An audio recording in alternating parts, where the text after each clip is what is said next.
Yo, PC family, what's going on? We back in the place to be. Player's choice, the panel. We live, man. We live.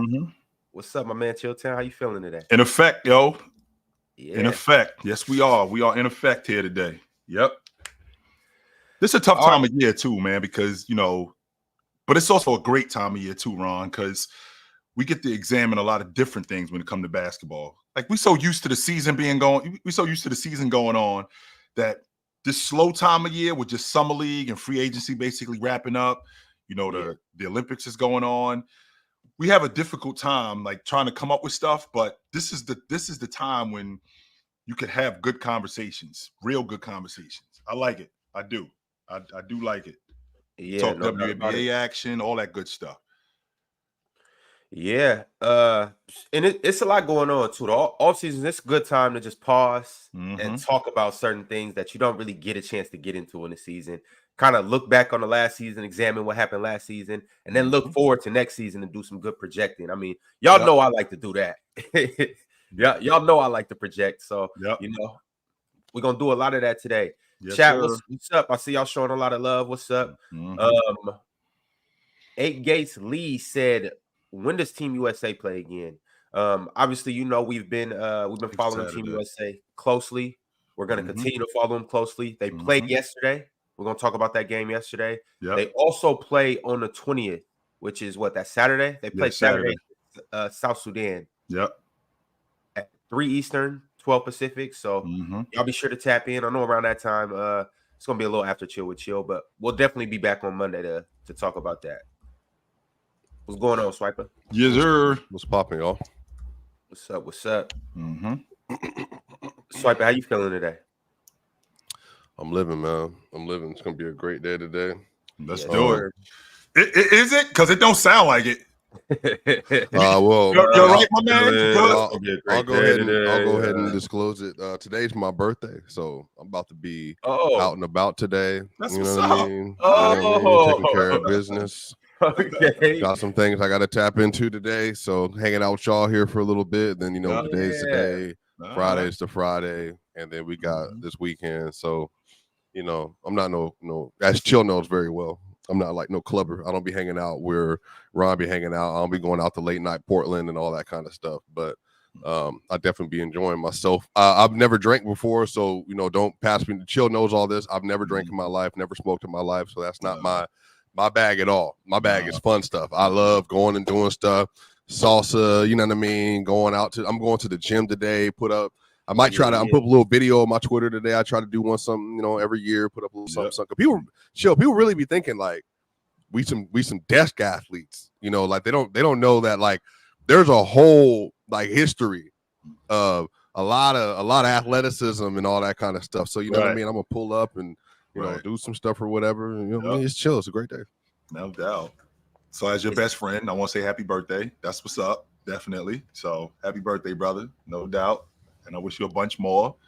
Just put that out there. No doubt. So that's what's up. Appreciate, man. Happy National Swiper Day, y'all. Hey, National Swiper Day. You know what? Actually, one of the things, this is Nelson Mandela's birthday as well. So shout out Nelson Mandela. Today is the leader of South Africa, got them out of South African apartheid as well. It was a part of the reason why they got out. So shout out. That was always my inspiration growing up. I always thought my life I wanted to be like Nelson Mandela. That's my dude. That's what's up. Hey, man, it's a good person to strive to be like. Yeah. My man in the chat said you guys share the same birthday. Random vibe. What's up? Who? That's shout out to you, bro. Yeah, shout out to you. Happy birthday, man. Happy birthday. Random 5. That's what's up. That's definitely what's up. So of course we talking about the rookie of the year on my birthday. I mean, shout out everybody. I think Cameron Brink had a chance of winning it, to be fair, before she went down. Before she tore her knee up. Yep. Yeah, I mean, she was playing outstanding, but and Angel Reese has been amazing this year. Literally one of the best rookies we've ever seen, ever. Period. Like no matter. Now, not Candace Parker MVP, great. We're not doing any of these people, but elite. But 19 assists. My biggest problem, my biggest 19. problem is crazy. And I understand the race, right? I understand the race issue because it's good for basketball, it's good for content, right? So We talk about Angel Reese being the black girl playing in Chicago and Caitlin Clark being the white girl from Middle America. It's good for content. It's good for the WNBA. It's good for Middle America.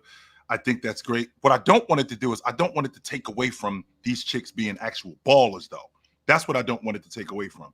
Like, I watched Caitlin Clark play, her ability to get downhill, make the right read. And remember, she's only a rookie. She just 3 months ago, she was playing college basketball.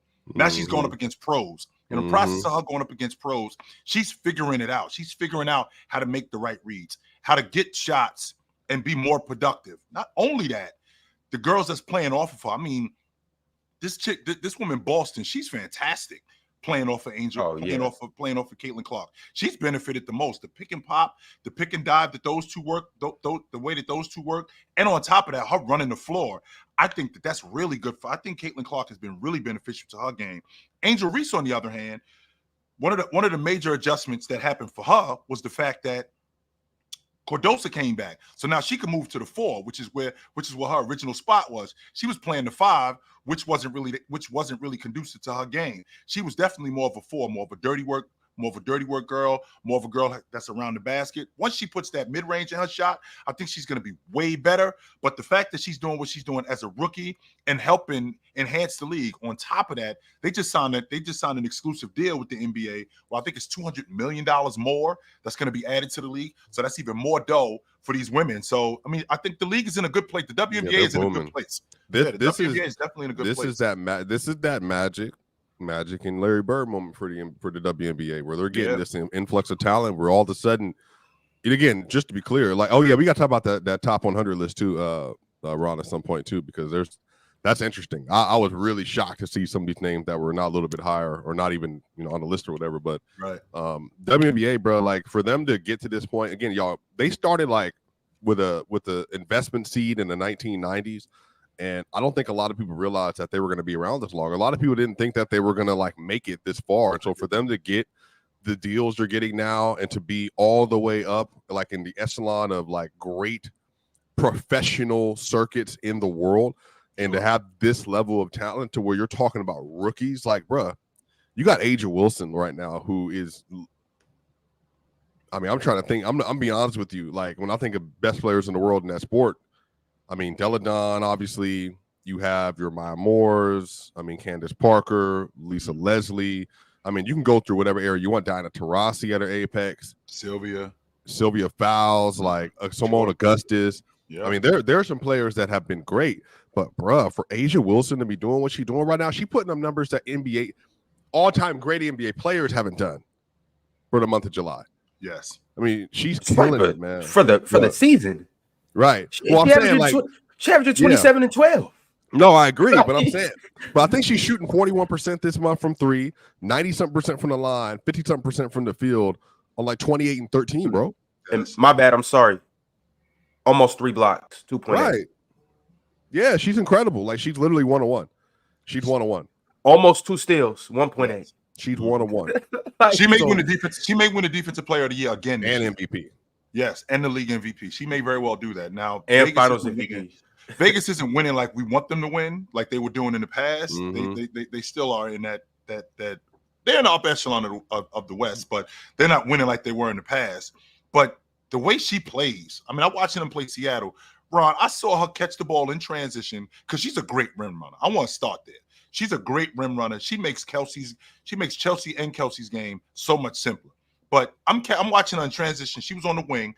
Ron, she did it in and out, crossed to the weak hand, went down the lane, skipped in the lane, brought it back to the strong hand, and put it up off the glass. I'm thinking to myself, I've seen dudes in the league that can't do that. I've seen dudes in the league in transition that can't do that. She's got a money mid-range game. Not only does she have a money mid-range game, she's great in the mid-post. I don't think we give her nearly enough credit for how smart she is as a basketball player, because she's not a black hole. Like when they throw the ball to her in the post, it's not like she gets the ball in the post and she doesn't do anything with it except score. No, she's looking for Kelsey. She's looking for Chelsea. She's looking for other players who are diving to the block, right? Who are diving to the basket. I just love everything about her game. And she seems like one of those women, not even women. I'm going to take women off the table. She seems like one of those players that you love to play with, because she's not going to ask you to do anything that she won't do.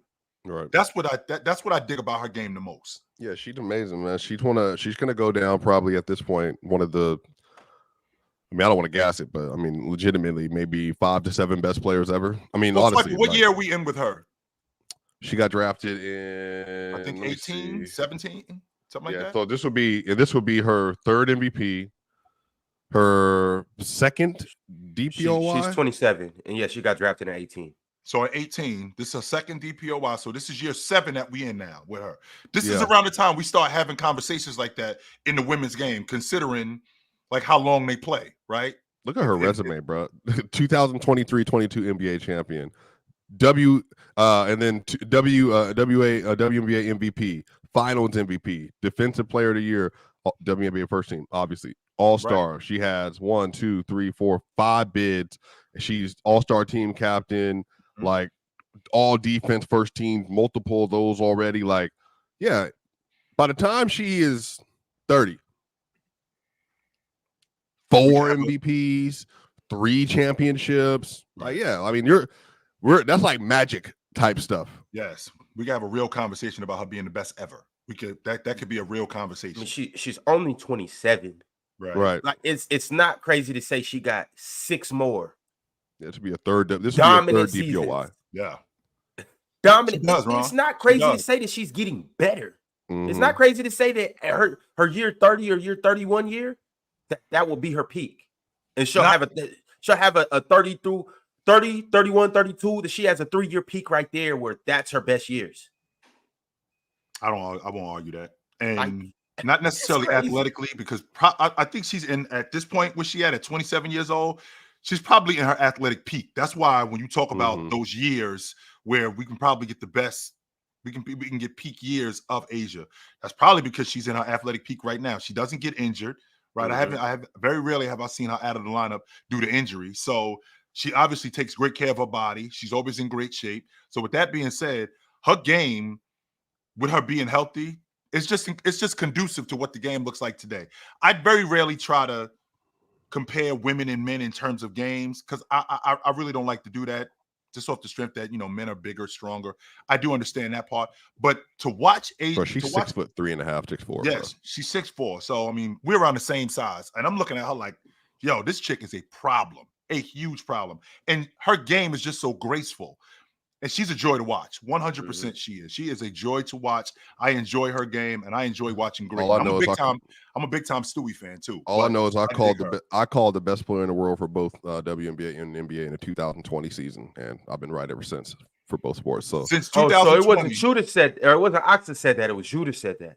Well, I didn't know y'all. You knew Ox since the cradle. Okay. You knew Ox since the cradle. Me and Chill. Ox stole that take from you because I just started hearing Ox say that about 3 months ago. No, I can't. I don't want to steal Ox. Ox got his own takes. I'm just saying that I saw. No, I'm saying he stole your take. No, but he didn't know me at the time at all. I was a nobody. Swiper didn't exist until December 23rd, 2020. So didn't exist. So I can't give my boy. I don't want. That's my dude. But yeah, man, this is crazy. Like, and back to the rookie of the year stuff. I think for you to have a rook, Chill, walking in 24-19.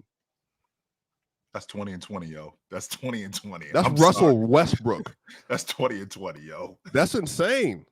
And by the way, Swipe, don't leave out that these women aren't like what you see in the NBA where they're one and dones. These are women. Right. These are grown-ups. Grown-ups. Right. These are grown-ups here. These aren't women who I only played 1 year at USC. I only played 1 year at Creighton or something like that. No, I played 4 years. Caitlin Clark played 5 years in school. Don't get me wrong. The 2020 season was a wash because of COVID. But to get out there in front of these women, who, by the way, are not wasting any time with her, right? Mm-hmm. They make it clear that this is what I do. They came in with energy too. They said she's not going to be there here. Not to me. Yes, not right away. Yes, she is. And I think for her to adjust in this manner, and again, I also say this too, because I think off the court stuff is important. Mm-hmm. She deals with a lot of crap, and again, she also is and again, that's part of the league, a heterosexual young white woman, so she gets a lot of benefits on her side. Mm-hmm.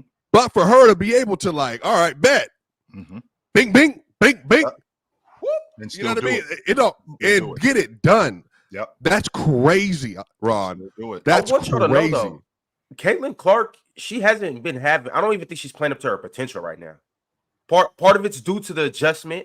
Part of it's due to a different role. Part of it's due to her playing with somebody like Aaliyah Boston. She never had somebody like Aaliyah Boston at Iowa. They had a hell of a team, but she didn't have an Aaliyah Boston. So she's making an adjustment from 22 years literally the offense revolving around her, which it still kind of does, but revolving around her to score and pass, to now her playing more of a facilitating role. Like, yeah, I still got to score, but I got to pick and choose now. I got to really be a point guard instead of somebody who just does whatever I want to.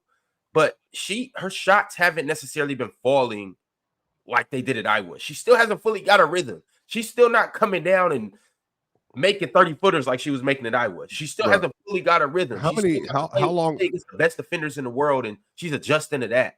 She's shooting 8 3-pointers a game right now, my bro.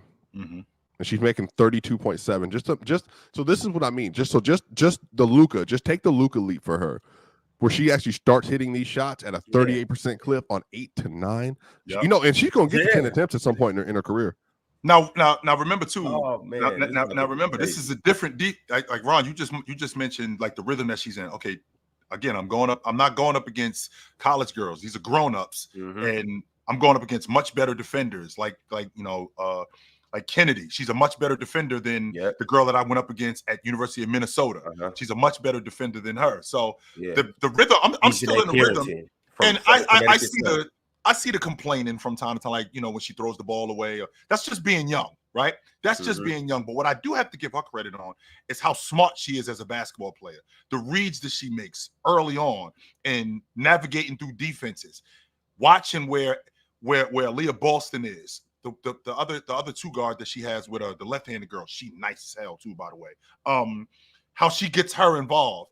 I just think that her and Aaliyah Boston are the foundation of what they're trying to build in Indiana. Kelsey and I think Mitchell. it's great.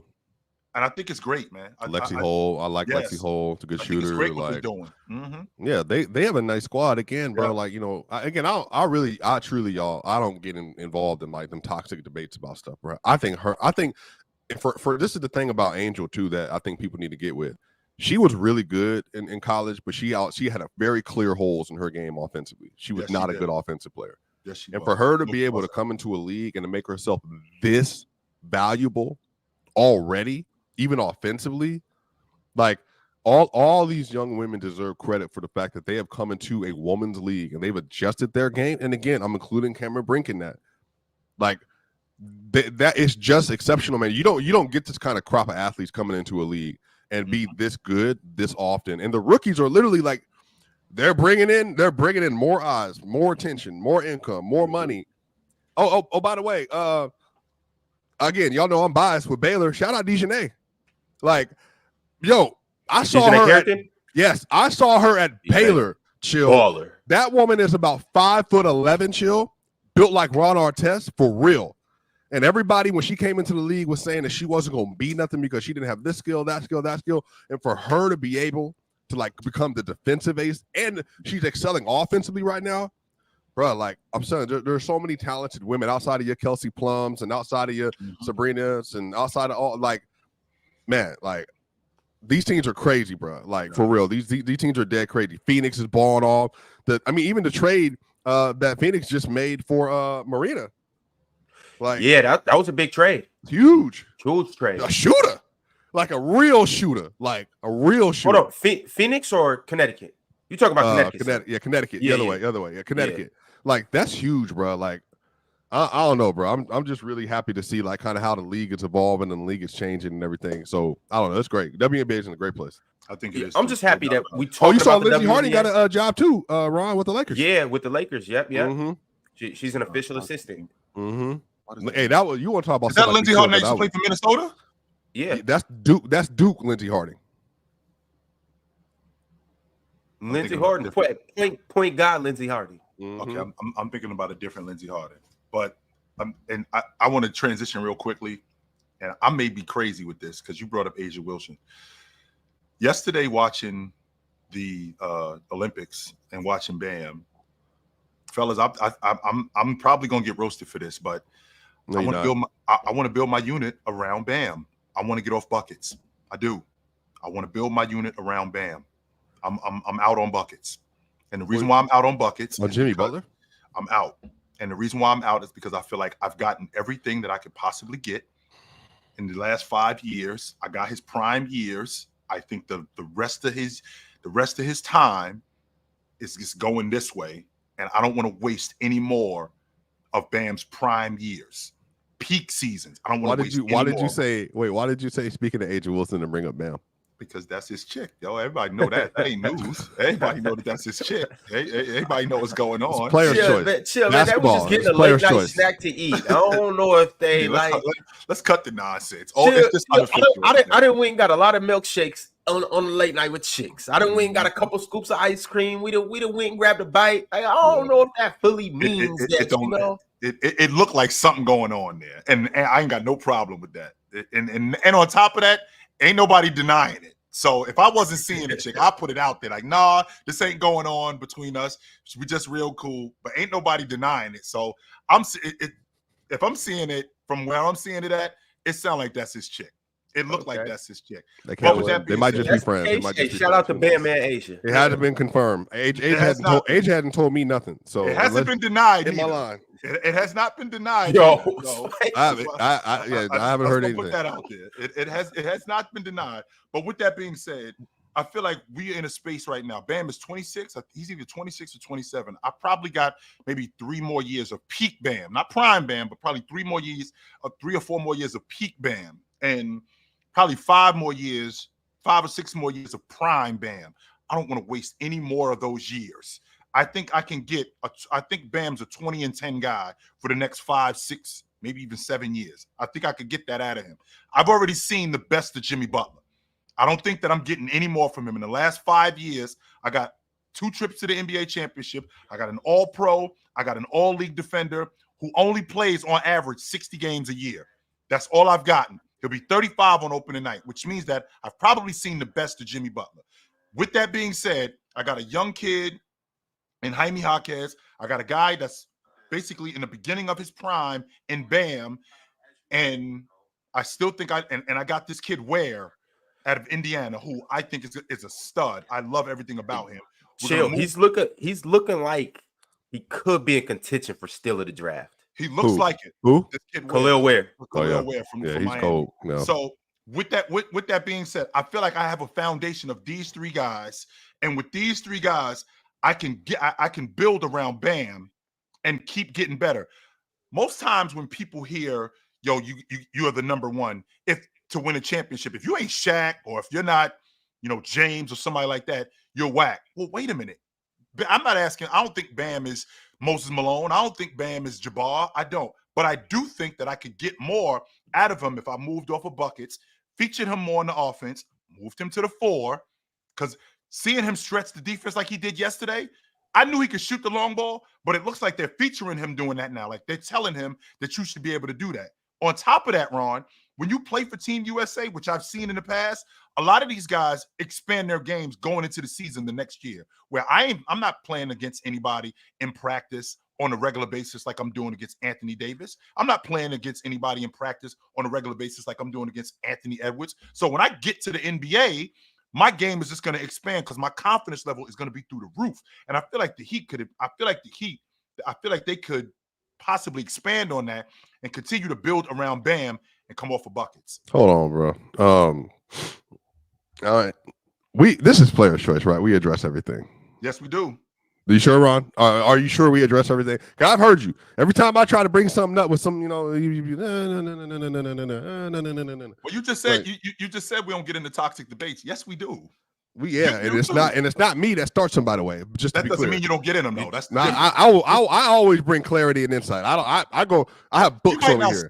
You might not start the toxicity, but you definitely are involved in it. So no. Books don't mean you ain't toxic. Right. What you mean? I'm not. I really no. Now, Ron, dead. What have I done? I'm married, so I don't cheat. What? No, dead, Ron. What? Dead, Ron. What have I ever done on this platform that's toxic? Name one thing. Toxic. No, chill. Toxic. Not like, oh, he just pushing narrative and all that stuff. I'm saying toxic. That's not the point. Swiper, I might not be able to think of something off the top of my head, but I know my boys in the chat can. You have not done anything toxic. What does Swiper do that's toxic? Talk to me, Chad. Wait a minute. No, I know what they're gonna say. Oh, he glazes Jokic. That's it. That's all it's gonna be. That's not That's all it's toxic, gonna be. That's not I toxic. know, but we That's know. not We toxic. know. We know. Toxic. What? Okay, Swipe. That's nasty, but it's not toxic. Ron, I that's know what like, they're gonna say. Ron, that's like me saying, yo, I ain't never started a fight, but I dropped somebody. I still was in the fight. I'm saying, but like, the only time I ever really got into it is with me and Ticket. He said he like made me or something like that, and he was like, and I was like, oh man, I'm a credentialed NBA reporter. Like, that's the only issue, but that's not even an issue. That was just like we were just going band for band. That's that's my dude or whatever. Look, listen. What happened yesterday? Because the chat's going crazy. I wasn't here. I'm glad I didn't show up, Ron. Because apparently every time I'm not here, there's something that's popping off there. So you need to start putting these two things together. Swipe is not here. I need to have more control because apparently stuff is popping off. Swipe is here. That nonsense don't happen. So what happened? Okay, so yesterday we were having a conversation about the Olympic team, and with us having a conversation about the Olympic team, Damo was talking about getting rid of Joel Embiid, and Jalen chimes in with basically him throwing a monkey wrench in what Team USA was doing. And I said, yo, we taking Joel Embiid's passport and, we getting him off the crew. And the fact that Jalen was trying to put some more toxicity on Team USA, I said, Jalen, we deporting you too. Jalen comes in and says, yo, he's going to get the people who handle Emmett Till on me. Yes, he did say that. Mm-hmm. Yes, he did say that. So wait, the y'all were talking about the Olympic team. Yes, we were. And then somebody brought up something about what? And then I think I had asked everybody, was I asking everybody who the number one options are? Or who I was asking everybody who's the 5 you will win on the floor or something like that. It was a question I was being asked. And it was Jalen's turn. And then Jalen and Chill just got into it about they was just going back and forth. But where did just before we get to that, the issue, but what led up to why was that even a place to go? Just want to figure that out. Why was that the place to go? Because I told Jalen that we taking your passport and we deporting you back to. We deporting you. Why he went there, I don't know. That part I don't know. But that's where it was, right? That's where it was. And to y'all in the chat, the fact that I smiled at it, unfortunately, I don't take things nearly as serious as you do. And I don't really care how you guys feel about me. I wish I could say I did. Because half of y'all dudes, if you see me in real life, you wouldn't say it to my face. I'm not betting on this. I'm not thinking maybe. I'm not thinking possibly. I'm 100% confident. If you see me in real life, you wouldn't say that to my face because you know what would happen if you did. I bet you that. But with that being said, Jalen was out of line with what he said, right? Jalen was 100% out of line with what he said. And he said, what about Emmett Till? It just got real ugly. It did. What did he say about Emmett Till? Ugly.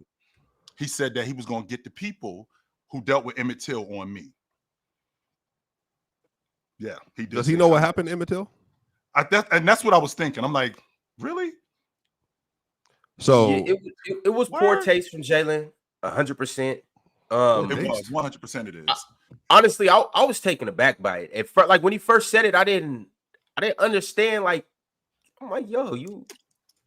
Like, what was that really about? Ron kicked him out immediately. Ron told him to bounce immediately. No, but when it first happened, no, I'm just like, yeah. I'm like, bro, he didn't just say that. There's no way he just said that. And it's just like it was poor taste from Jalen, 100%. 100% it was. Him and Dave had a conversation. I don't know if you guys seen the community post. We are enforcing some, repercussions on Jalen. Don't necessarily want to cancel Jalen because once again, we don't necessarily believe in cancel culture over here. Yeah. We've all said crazy things on here. We've all done crazy things in real life. But at the same time, I can't say that I've done that. You still need to be disciplined. You ain't never said nothing out of pocket before? Not like that.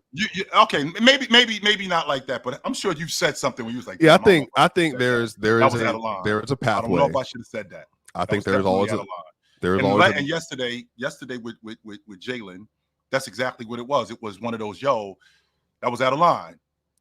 I think there always is a pathway of redemption. There's always a nonviolent pathway that leads to education and understanding, information gathering, education as the two first steps in the principles of nonviolence. But yeah, I think that like, because I literally was completely unaware until I got on today, and people are like spamming in the chat, like, what's going on? And I think like, and Emmett Till could Chill. You weren't alive at that point in time, but obviously you were a younger man when you first found out. Emmett Till was lynched in 1954 for just walking by a white woman alleged that he whistled at 14 years old at her. Right. And then what happened is literally they took Emmett Till out of his home, like he was visiting in the South, took him out of his home, because I think if you're going to mention it, then it needs to be understood. Like, took him out of his home in front of his family. They drug him through the street, beat him. They then were using like barbed wires and other items to cut up his body. He was shot. His face was maimed. His body was maimed. Chill. Then once that got done, they then wrapped him in wire, threw his body tied to an item into the river. And then literally it was Emmett Till's death and then subsequent funeral that actually started the civil rights movement. A lot of people don't know this. Started the public civil rights movement in 1954 to 1968. Because what happened is when his mother had the open casket for him, the audience was able to, in the public, TV, everyone was allowed in there, was allowed to view his face to see what exactly happened to Emmett Till, this 14-year-old boy in the South. Because everyone needed to know, America needed to know what segregation and racism and what the Southern strategy had done to eradicate Black lives in America as a whole. And so literally from 54, when Dr. King had just gotten out of school and had just finished seminary and he was preaching in Alabama, from that moment on, the bus boycott, the Civil Rights Act in 64, the Voting Rights Act in 68, all the way to Dr. King declaring the Vietnam War, by suggestion of Coretta Scott King, declaring the Vietnam War as unethical, un-American, and violent, all the way to his death, his assassination. That was the pivotal moment that led up to radical change throughout American and global history. So I think if people are going to mention Emmett Till, even if it's jokingly, you need to understand the context. Literally, that was the public catalyst that led to all the stuff that we have today. So I think, like, again, there's ways to, we joke and like we have fun. I just had a whole conversation with like this 18-year-old the other day, and they the way they talk to each other, they don't understand that, like, when those of us that are older, you just can't just talk to us just any way. Just because for us, that's just not like, I mean, sure, I'm not 50, but I'm in my 30s. Like, you just ain't finna just deal with me just however. Like, there's a manner of respect you're gonna have, and I think when you're talking about, especially like someone like that in a people group like that, there's just stuff you don't bring up. But again, obviously, people get real comfortable. They feel like they can say what they want to say. They can do what they want to do. But absolutely, I believe, Jalen, there's redemption for him. If you want to educate and you want to learn and you obviously publicly apologize, you move forward, there's always ways for you to be included. People need to learn. And they need to get it. Otherwise, you just create more hate and more. That was definitely definitely could have been a teaching moment for Jalen. I was kind of going through what the show was, and like we were making light of a situation, and and Jalen, when he said what he said, was it out of line? 100% it was out of line, and I was more shocked than I was appalled. I was like, word, but instead of being like, yo, you stupid. I didn't do that. I kind of kept with the flow of the show, but it was 100% out of line, because the ramifications of a guy like a kid, not a guy, a kid like Emmett Till, and what that did for society, and not just for society and just the civil rights movement, of how we deal with people and how actually we can talk to people. It was heightened even more. And the fact that, to make a joke about that, yeah, that it was definitely in poor taste. And to get it compounded by, instead of just saying, yo, that was out of line, Ron, I apologize, I shouldn't have said that, it turned into something even more than that. When 100% Swiper, less is more. If I said something out of line to you, yo, Swipe, I was out of line for that. I apologize. And end it right there. I don't have to go into a soliloquy of what I was wrong about. You know what? I was wrong about that. instead of continuously making it worse. And it felt like he was digging a deeper hole for himself. And I'm thinking, yo, just leave it right there. I was wrong, and that won't happen again. Right. Yeah. I mean, look, it's just, I always, me too. Lifelong friends. I think everything should be addressed. If it's public disrespect, 100%, public education. 100%. I respect. I accept the fact when I'm out of line with something and I say something wow, and I'm out of line, and I 100% will say, yo, I was out of line for that. Let me be the first to apologize. Now, if you want to keep going with the shit, right. Now, if you want to keep going with the shit, we can turn it into something else, right? Okay, but the best thing that I can do is, as a man, swipe. You know what? I was wrong for what I said to you. Facts. Even if you and I have a problem, I could still respect the fact that I can still accept the fact I was wrong for what I said to you. I shouldn't have said that. I was out of line, and let me be the first to apologize and end it there. Now, if you want to keep going with the shit, we can keep doing that. We can keep doing that, but let me just be the first to say I shouldn't have said that to you. I was out of line for that. So there was even a time earlier this year when Ox was just getting to know me, and I was like, because people don't. I have a manner in which I engage with people for fun, and so, Ox at one point, he took it like personal, like he thought I was like trying to like cut him off like disrespect. And I even had to apologize to Ox and say like, no, this is just like, it's like a bit, you know what I mean? Like, this is just a part of it. We're just, for the sake of the content. So even then, like, you always have to be aware of somebody else's line. You know what I mean? Like, there's just a manner in which you need to engage in people or whatever. So yeah, it's just, it's unfortunate, obviously. And, I hope everybody, in this episode, can kind of like hear and understand like the context, all this stuff is really, really important because, so that way we can move forward. But damn, yeah, I mean, obviously if I was there, this would have happened yesterday, but Ron didn't want me here on a Wednesday. So wasn't able to pop in, but yeah, bro, I mean, Swiper really don't want you here on a Thursday. That's facts. Or Friday. I'm just saying, Swiper, to bring full context to this, it's National Swiper Day. Yeah, that's and the fact that you up here kicking it with me in the great chill, man, I respect it and I appreciate it, my man. That's a fact. Yeah, you could be anywhere in the world doing anything.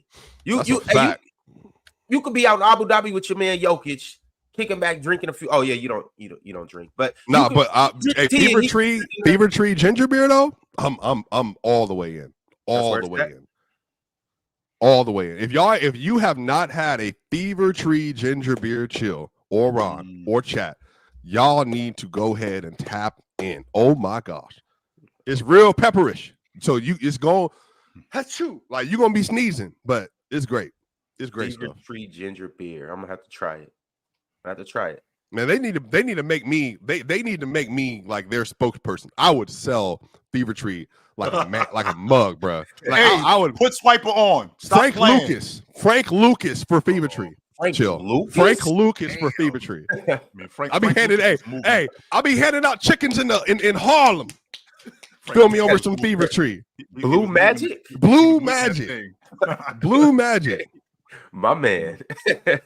All right. I got some super chats. We're going to go ahead and dive into these. Yeah. Before I do that, salute to everybody that's in here. Go ahead and hit that like video. Go ahead and hit that subscription video. Or go ahead and subscribe to the channel. And shout out to all of our members. I do want to say one more time because we just talked about it.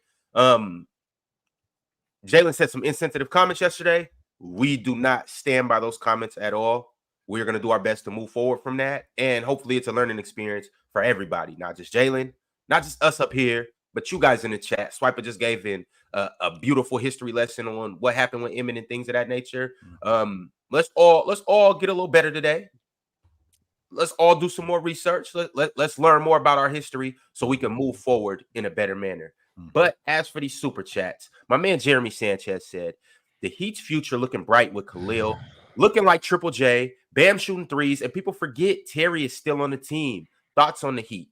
I feel like they could upgrade at the lead guard spot. I'm not a big Terry Rozier fan. I don't think he's made of glass. I don't think that at all. But I do think that they could upgrade at that spot. And I feel like they could get something substantial for Jimmy Butler and maybe get some draft picks where maybe they can get some draft picks. They want to win? Yeah, but I feel like that window for that Jimmy Butler, trade hero, trade Duncan. That's what needs to be traded. Okay, so sure, we can do that too. But I feel like that era, I feel like that's done. Swiper, we've been to the NBA So finals they can't get twice. to the finals. They can't get to the finals again. We've been to the finals twice already. They can't with get to the Buckets finals as our again? guy. A third. Also, they shouldn't try to get to another finals. Okay, we can't just keep getting there, Swipe. We got to win it. Can't just keep getting there. We can't just keep getting there. What do you mean we can't just keep being one of the last two teams standing? We can't just keep getting there. Like, no, you tripping. I've seen. I'd rather get there than not be there. I've heard James say this, and I 100% agree with it. It's almost better to lose in round one and to keep losing. Who said that? It's almost better. Who said that? James said that. Who's James? What other James is there? James Cameron, the director. Who you talking about? James Harden. Yeah, I don't call. If you call about LeBron, who calls him James? That's his name. His last name is James. That's his name. What are you talking about? But anyway, say LeBron. You ain't on last name terms with LeBron. Okay, you ain't on last name terms with LeBron. Okay, what's the difference between me calling him Mr. James and James? Same thing. Same thing. But look, but listen, he's lost twice in the first round of his career, so that doesn't make any sense. I'm not even talking about that. What I'm talking about is we've gone as far as we're going to go with Buckets. We've gone as far as we're going to go with him. I seen the same thing happen with Doc. We're going to go as far as we're going to go. That's why Moses showed up, because we can't win it with Doc as our guy. We can't. Once we get this dude, now he pushes us over the hump. I feel like with Bam, I feel like if they could get not necessarily, I don't know what you could get for Jimmy Butler in terms of a substantial star. I know what you can get for him. But when you talk about Tyler Hero, I mean, I think you can get young and I think you can get draft picks.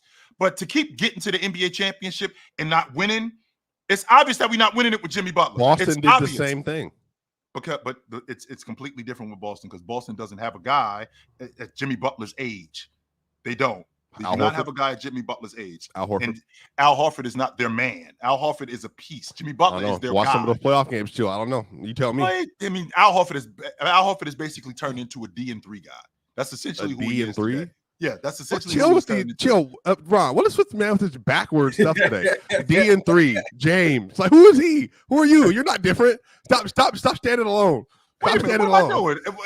What's ridiculous about what I just said? That's what Al Horford has become today, a D&3 guy. No, chill. What he's alluding to is it's typically called 3-and-D, not D&3. Oh, I'm sorry. I had it written. I apologize. So a 3-and-D guy. I thought I said that. I'm sorry. So a 3-and-D guy. So wait a minute, chill. You think it's better for us to be the Atlanta Hawks and losing the play in our first round as opposed to being the Heat and getting there? I don't think that they would be the Atlanta Hawks, though. See, that's the thing. I don't think that they would be that, because I think with Bam, I think with this kid Ware, and I think with Jaime Jaquez, I feel like if you upgraded that roster, came off of Jimmy Butler and upgraded that roster at the 1 and at the 3 spot, I think you would be better. I feel like Atlanta, they don't have a plan in what they're doing. They don't even have a foundation. Trae Young is their guy, but in addition to Trae Young being their guy, who else? What else are they building around? This kid Johnson, who's an athlete, they don't know what they're doing with him. That's why they got off of AJ Griffin, because they didn't know what they were doing with him. Okongwu, he still hasn't panned out, at least with this Miami Heat team. Okay, this kid Ware, he looks like their 5-man of the future. We know exactly what we're going to do with him. Spo, in addition to him being the offensive guy that he is, he's going to put Bam at the 4 and make Bam even better. Now you got Jaime Jaquez on the wing, who I think is your starting small forward for the next 10 years. So now you got these 3 guys as your foundation. We can build around that as opposed to continuously trying to win it with Buckets. We can't win it with Buckets as our guy. He's already proven that. That doesn't make any sense to me. Because Jason Tatum didn't have a super team built around him. He wasn't good enough in the playoffs to win either. But you don't stop trying. But that's the difference, though, Swiper, what you just said. They put different pieces around him. So then do the same for Jimmy and Bam. Just the same way Jalen and JT got it. But they've done that. But the problem they haven't. Yes, they Tyler have. Hero. But the difference is Jimmy Butler's 35 years old. He's not 27. He's not 28. I would roll with that, Swiper. Just got second team All-NBA 2 years ago. And they led him to the finals. At 32? So now we're going into 35, which now is on the other side of what he used to be. But Buckets is not the same athlete. Not only is he not the same athlete, he's not that guy not in transition, but especially when we get late into the season. So I've seen the best of Jimmy Butler. Yes, I've seen the best of Jimmy Butler. Man. I've seen it already. Kevin Durant's 36, so they stopped building around him. Yes. Steph Curry's 36. Okay, so then just go ahead. If you get past the age of 34, Ron, then basically trade those players. So LeBron shouldn't be there anymore then, because he's gonna be on the plan. He's the playing player. To be honest, well, if you look at what the Lakers is doing, I mean, they were a playing team last year. They're gonna be playing team again this year. And should they trade LeBron? There's plenty of people. Well, from a financial standpoint, no, because he's box office. So Jimmy Butler's box office. He's over here dating. He's over here dating singers and whatnot. He's bringing in a bunch of people. Who was he? No, who was it? Shakira? Was it Shakira? Ron? Who was it? Yeah, it was Shakira. Yeah. Is he involved with her? Jimmy don't what? Jimmy don't play. I did not know all Latin America was there. Hey, I did not know that. You think Jimmy just down on South Beach twiddling his thumbs? I know he ain't doing that. Jimmy getting to it. I do know on the court and off the court. Hey, where do you think Bam learned it from? Oh man, I do know that. I do want to say this though. Chill, this is the first time you said this. This just didn't come out of nowhere. The first time you said it, I was like, all right, Chill tripping. Second time you said it, I was like, all right, Chill tripping. You continue to say it, and yesterday when you said it, I was kind of like, you know what? I'm starting to come around to this, Swiper. The thing about it is, and this is, it's been a culmination of things. I'm high on Tyler Hero as a third, second option some nights. His scoring ability. Bam has moved me in terms of what I believe that he can be. I always thought Bam had a cap.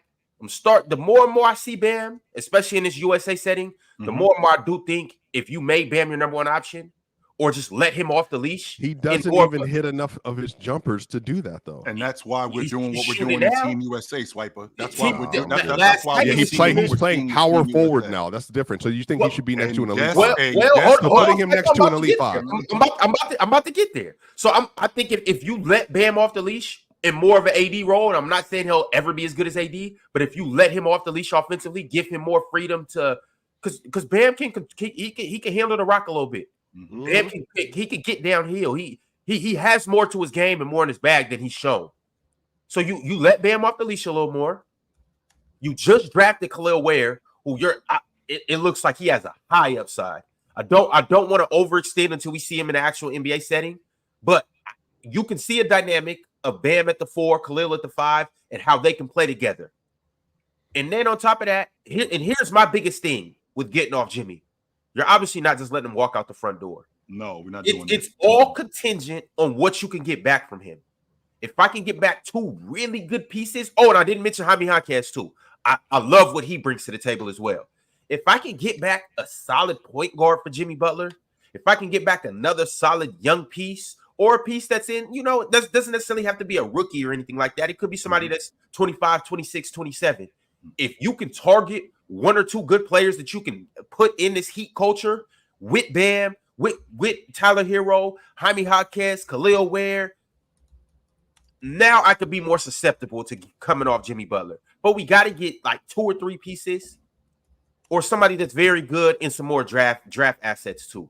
Then I'm like, all right, maybe we can cook something up. If not, if that's not the case, I'm not just getting off Jimmy for nothing.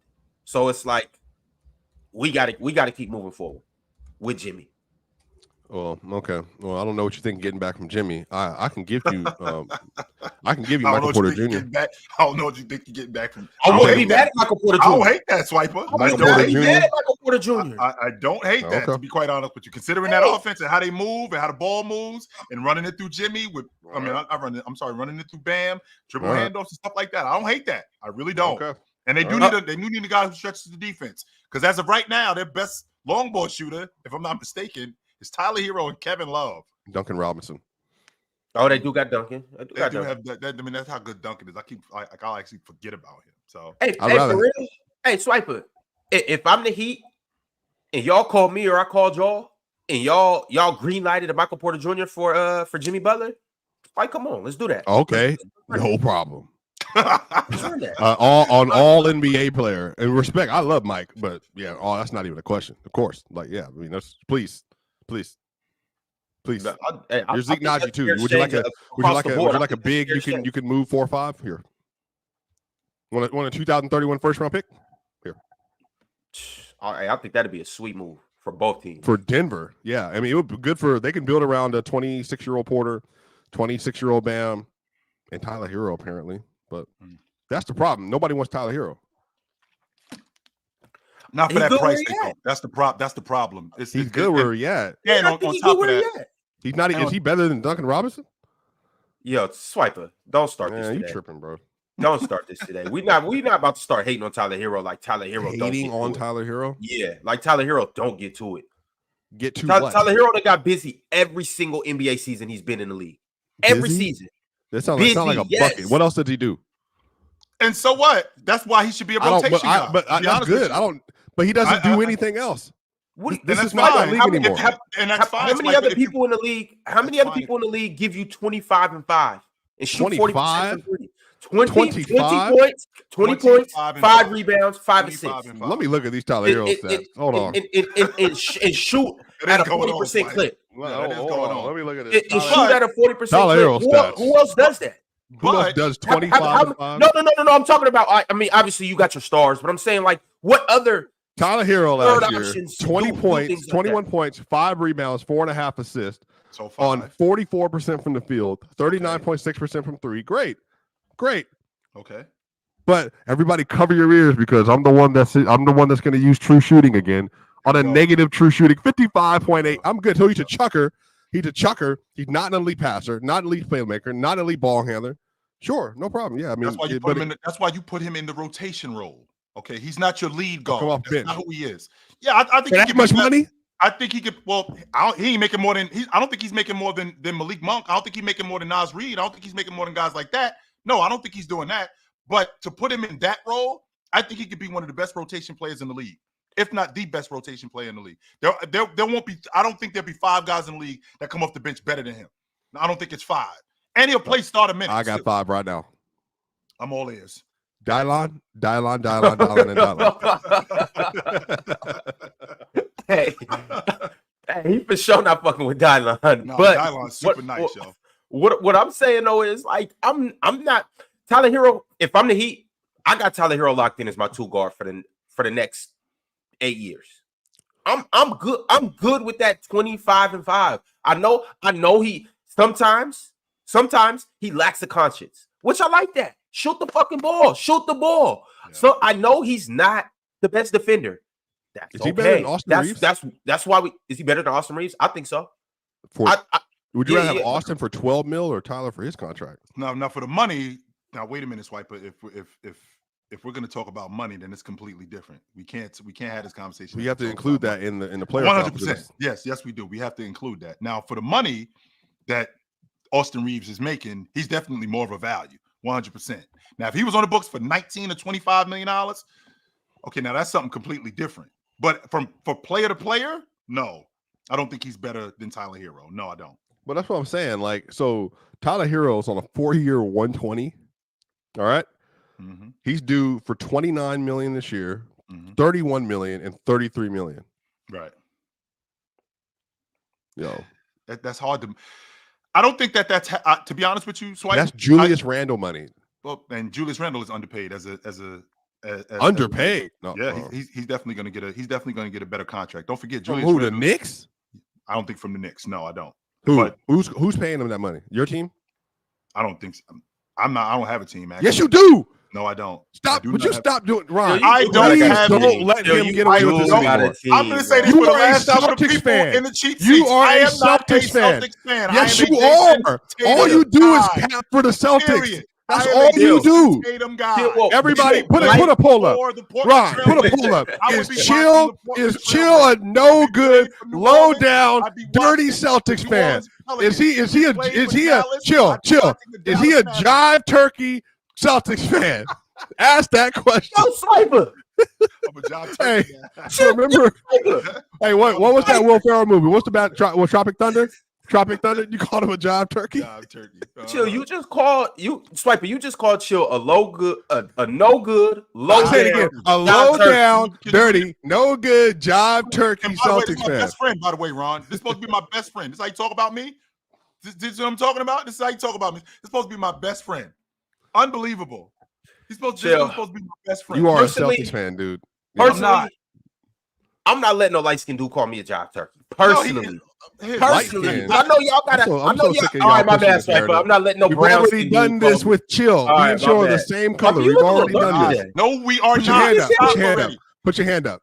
Same color. That's not the same. That's shadow. You got shadow. Let me see. Do it again. Where's your light? Put it in front of a light.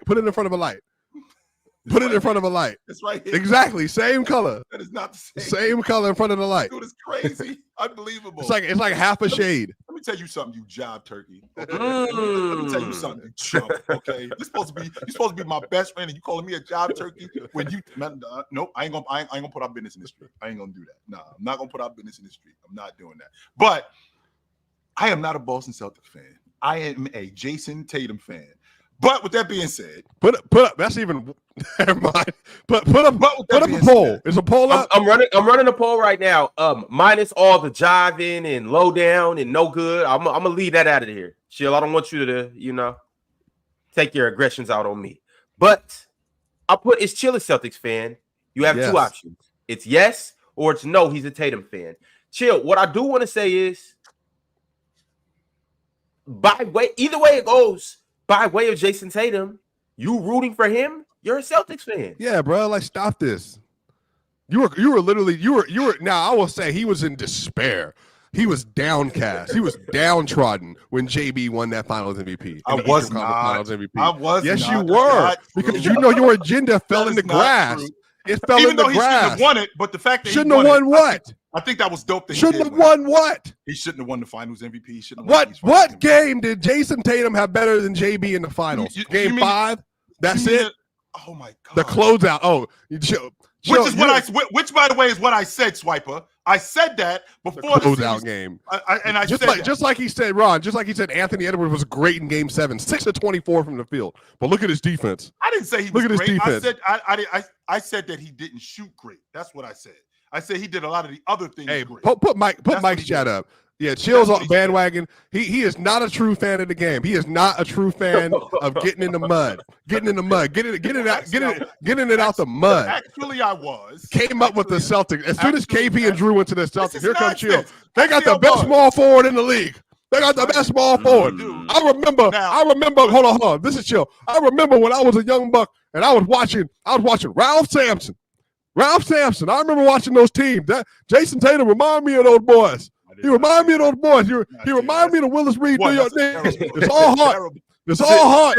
It sounds to me like basically what the chat is saying. Well, Mike and Swiper, and specifically, it sounds to me like they're saying that you doing a bit of front running with Jason Tatum and stuff. And to be honest with you, I'm a Jason Tatum guy. If he was playing in New Orleans, I'd be watching more New Orleans games. If he was playing in Portland, I'd be watching more Portland games. I used to be a 76ers fan when I was a kid. Oh. When they had Doc, when they had Andrew Toney. So the greatest Bobby team Jones. of all time in the 80s. Yeah, you're right. I was a kid. I grew up in that area. I was a kid. I was in like 4th grade. You were a Lakers fan in 2020. You were a Bucks fan in 2021. And then you were a Warriors fan in 22. And now you're a Celtics fan in 24. That's crazy. True. That's not true. So only team you weren't a fan of in the last 5 years is the Nuggets. I wasn't a fan of the Nuggets. I can tell you that. Right you weren't a fan of Jokic. I heard you. That's not true. I was a fan of the Nuggets because I was. Yeah, when they had David Thompson, Skywalker. Alice English. It sounds to me like he's describing Mars, Chill. That's what it sounds like. That's what it sounds like. So y'all do know, by the way, Mars gonna have a different team next year. Oh, 100%. Y'all do know this Houston thing. This ship only goes so far. No pun intended. This rocket will only fly so far before Mars is on a different bandwagon. I'm telling you guys this right now. Mars has already put that out there though. That he is that. So it ain't news. That's not news, but you know. They don't see y'all, you're not built like me, Chill. I was a fan of the Nuggets when they had Robert Pack and Nick Van Exel and Antonio McDyess when they sucked. And then when they had Nicholas Chittiskively, you mean they were terrible. You mean when they beat Seattle in the first round as a number 8 seed? They didn't suck. That was the early 90s. I was a baby. Let's rest in paradise. And they went a dogfight with the Jazz in the semifinals, and that series what year was 7 this? games. What year was they could 94? Do you know what I was doing in 94? They could actually went to the Western Conference. No. Chill. Do you know what I was doing in 94? Abba. Okay, so why is it Baba with me, but me as a kid? Like, explain that part. Explain the part with me as a kid when I'm like in the 76ers, when I'm 10 years old, when they got docked. I wasn't 10. I was 10 when Allen Iverson was at this apex. That's when I was when Tracy McGrady was doing his business in 02. That's when I was your age when you were watching the Sixers. When Dikembe Mutombo, I wouldn't know how to say that at the time because I was 4, 3. So we were not in the same class. Bye-bye. No, we're not. No, we are not. Bye-bye. No, we are not in the same class. But like I said, I'm a fan of players, not necessarily teams, but the fact that it's just a coincidence that Jason Tatum's on a pretty damn good team. And I gotta like the fact that he's on the Celtics. So did you hear Ron? Did he talk about JT for real last year? Yeah, Chill been a Jason Tatum guy. All right, he has. But Chill, I gotta ask you, when did you become a Jason Tatum guy though? When second year, was it third year? Was it at Duke? On the clock to July 2017 when I saw Duke, right? that's why he breaking up. Chill, you. That's why he breaking up. Could he lying? That's Chill, the internet. That's the internet. That's the internet saying you not telling the truth. Yeah. Are we hot? You got to redo that. Hold again. on, Chill. We can't hear you. We can't hear you, Chill. You're breaking up. You said you became a JT fan in 2022 after the first round versus Durant. Say it again. Again, in 2017, I saw him at Duke, and I watched him a little bit at Duke. Then I saw him in the summer league at the University of Utah. This was when it was in the Delta Center. It's the Delta Center now, the Vivint Center, and it was at the University of Utah. I watched him there, and I was like, I like this dude, and I started paying attention to him then. As a rookie, he wasn't even supposed to play he wasn't even supposed to play his rookie season, but Gordon Hayward broke his leg. That pushed him to the front of the line. If Gordon Hayward doesn't break his leg, he's a rotation guy, and they bring him along slower. But the fact that Gordon Hayward broke his leg, now he's getting pushed to the front of the line. I'm watching him even more, right? I'm watching him even more after that. So now as time goes on, I'm becoming more and more of a Jason Tatum fan. But I was on him since the 2017 summer when he was a rookie. You're what?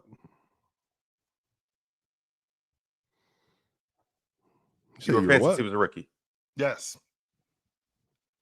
I like Jason Tatum then too, but I'm not you, Chill. That's all I'm saying. I ain't you. Mm-hmm. I don't just float.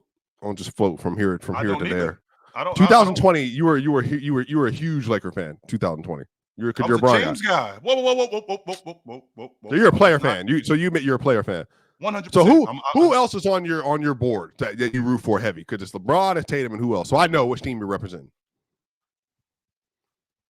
So when I hear the Knicks, when they win next year, you're just like, oh, I knew. No. I haven't been a Knicks fan. Never. I like Rudy Gobert. I'm a big time Rudy Gobert. No, you.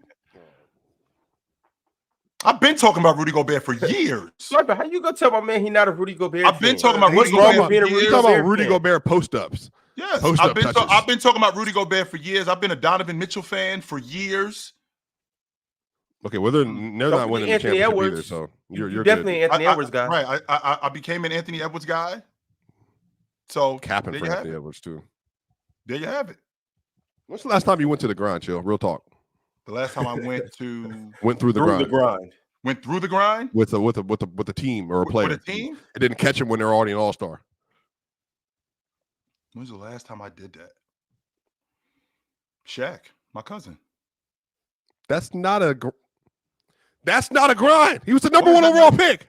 Okay, and he was swept out of the playoffs 5 times in 7 years. What are you talking about? What do you mean? He walked in. He was a generational force in the league. Swept out of you don't get credit for that. 5 times in 7 years. You sound like my dog. Shout out to Byron. About? Shout out to Byron from New Orleans. You know what he told me a year ago? You know what Byron told me a year ago? Oh, I got it out the mud with LeBron. I've been a LeBron fan since year 1. He was the number 1 overall pick.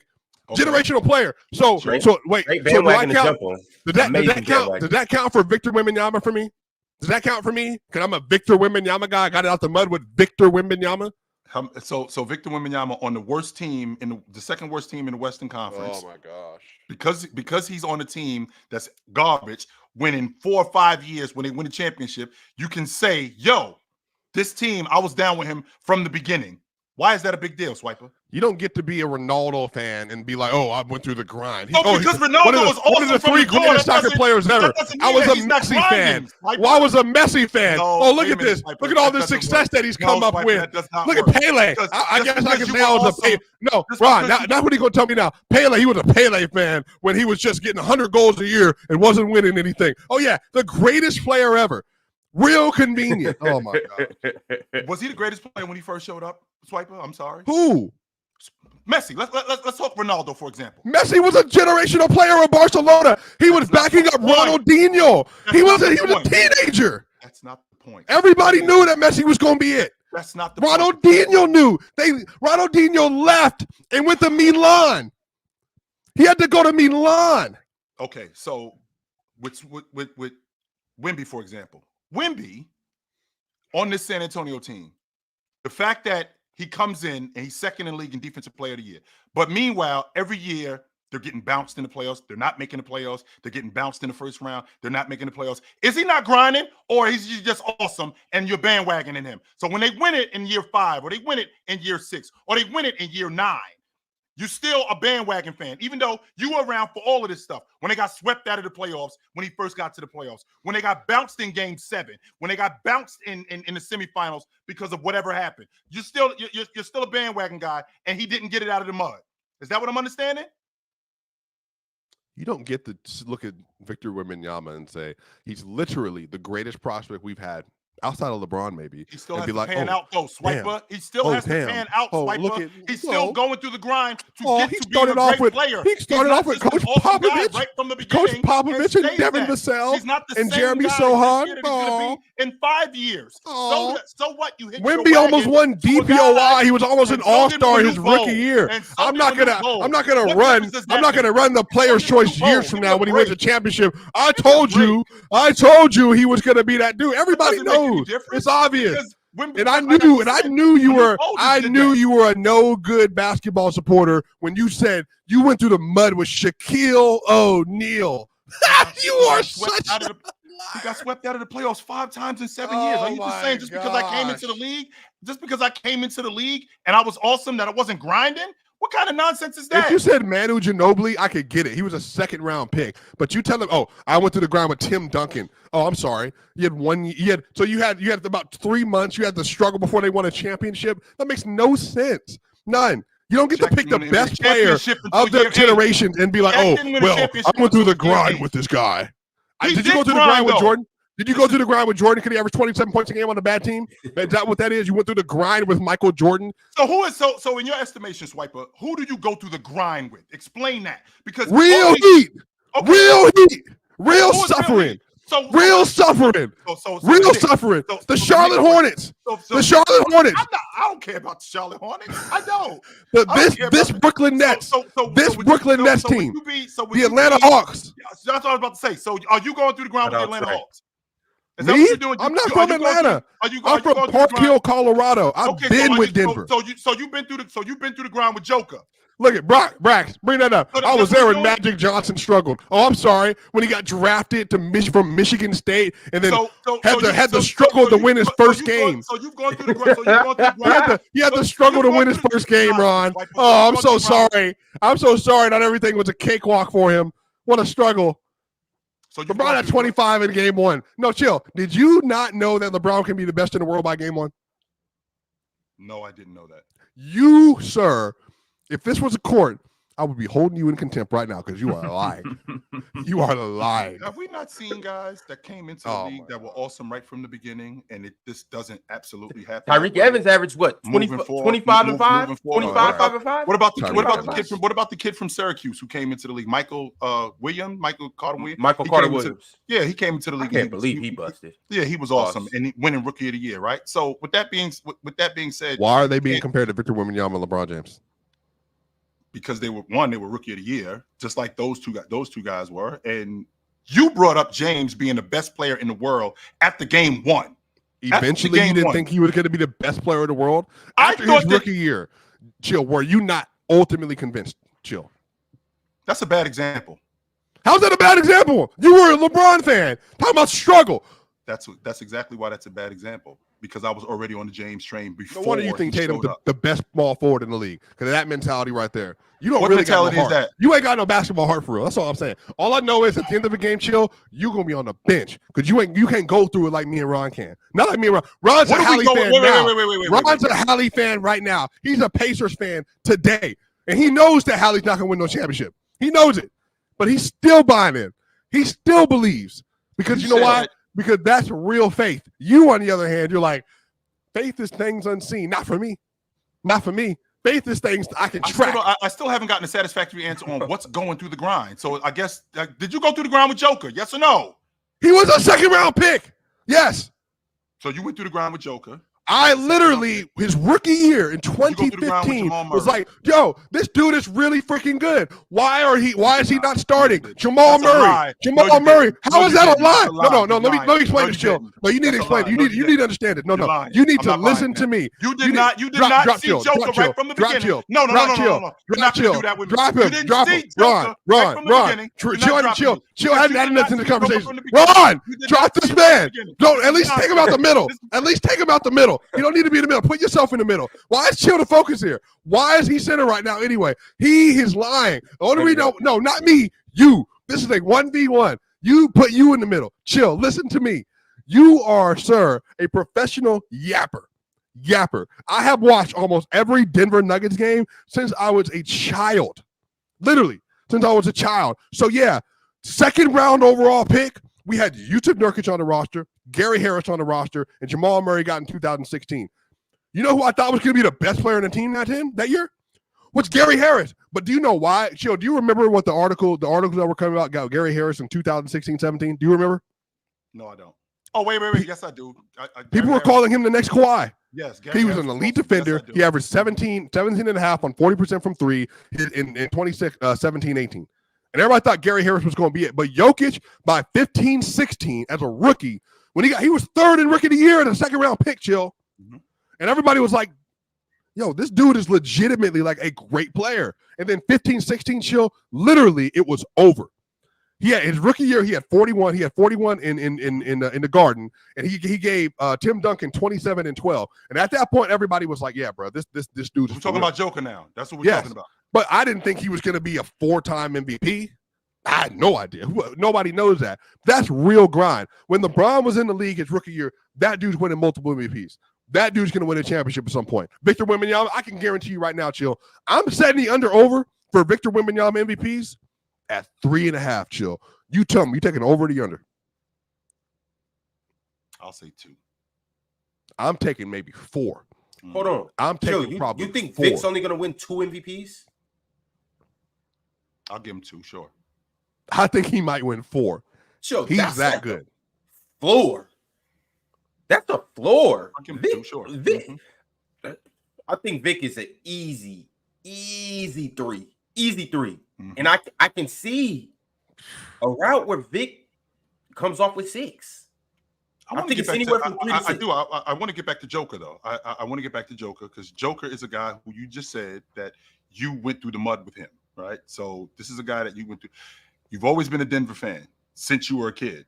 Now you live in Atlanta, and you're still a Denver fan.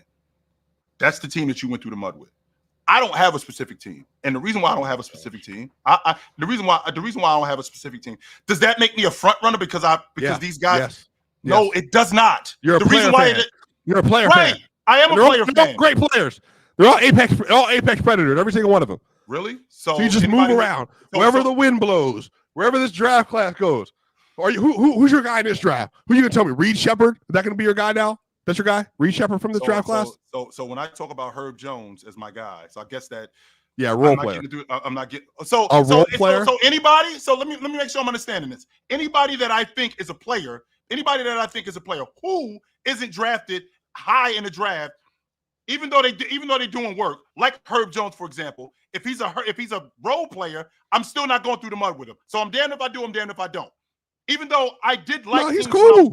He's cool, but you're not gonna be up here. You're not gonna be up here caping for. You're not gonna be caping for him like you do for Tatum. Fellas, hold on. We got one mic, fellas. We got one mic. How many mics we got? So it's my fault. So it's my fault that I grew up in a place where the team that I grew up around, both the Knicks, the Nets, who I was a big time Buck Williams fan, and I was a big time Nets fan because they had Buck Williams. I'm so tired of hearing Buck Williams' name. That's how I started watching the Nets because they had Buck Williams. But because I grew up where I grew up, and the Philadelphia 76ers had Doc, they had Moses, they had Bobby Jones. Because I was watching them ever since I was a kid, and when everybody moved on, and I moved on, I'm wrong for that. They didn't move on. The Nets are still there. You should be a Nets fan. They're still there. They're not still in Jersey. They're in Brooklyn, actually. Okay, what's the difference? Are you a Giants fan? I am not a Giants fan. I'm a 49er. Are you a Jets fan? I'm a 49er fan. How are you a 49ers fan? You want to? No, I don't want to hear some family sob story. I don't want to hear no sad tales. You watching TV with pops. I don't want to hear none of that. You are from Jersey. You, sir, should be a Jets. You should be a Jets fan. That's exactly how I became a J-E-T-S. Do you want to know why I'm not a Knicks fan? So this is what we're doing here. You want to know why I'm not a Knicks fan? You want to know why I'm not a Knicks fan, Swiper? I'm not a Knicks fan. It's because my uncle in the 7th grade gets tickets to go see the New York Knicks. Patrick Ewing is a rookie. I am so excited, 1, to hang with my uncle, my hero, and 2, to go see Patrick Ewing in a preseason game. What happens? Ewing gets thrown out. I never watched the Knicks again after that. I was out on the New York. What? Gone. I'm finished with the Knicks. Goodbye. Wait, Damn, Patrick Ewing. Because he got thrown out? I'm good with the Knicks. Because he got thrown out? This is what we're doing? We came what do you to mean? See you. What are you talking about? If anything, chill. That's passion and drive. That's grit. You should love those things. I don't love that shit. He swung on somebody. Got thrown out of a preseason because he got tossed. Is this what? So wait a minute. Hold on. So if you're a small child, all right, in New York, and you saw Carmelo Anthony and J.R. Smith get thrown out, so you should no longer be a fan because they got thrown out for a fight. So if you're in Indiana and you see Ron Artest fight somebody, I can't speak for them. I'm speaking for me. Oh, so they're too violent for you? Is what you were saying? I'm speaking. Patrick Ewing was too violent for you. I was done with Ewing. I was done. Man. I was done with Ewing, and I was done with the Knicks. Good. I'm done. But you're a Kobe fan. Kobe punched somebody. He actually got punched. He didn't. He got in a fight. He did get in a fight. So wait a minute. Defended himself. That's no. Please. Since it's story time, explain this 49ers thing to me because people love this. Apparently, I'm trying to hear this 49ers story. How are you born on the literal East Coast? The literal East. Here's a map. Does anybody have a map? Let me draw. Hold on, Ron. I'm gonna pull up a U.S. map because I want people to understand how far away these places are. So y'all, here's my iPad. We're going to pull up a U.S. map. Chill. If you know, because I don't know, do you know where Jersey is on the map? Because apparently you forgot where it is. So chill. Tell the audience where Jersey is, and then tell them where the 49ers are. So where are the Nets? Where are the Niners? Go ahead, pick it out. Everybody knows where they are. No, we don't. Everybody knows where they are. It's 2,200 miles away. So here's Jersey all the way up here. Chill. Don't get grumpy now. This is your fault. You did it yourself. What I'm doing is I'm waiting for my turn to speak. I'm not going to talk over you. Here's San Francisco. How in the world? Waiting for my turn to speak. That's all. Did you get from not being a Jets fan to being a 49ers fan in the 80s, by the way, with Joe Montana and Jerry Rice and that loaded roster? How did that happen? How does that even work?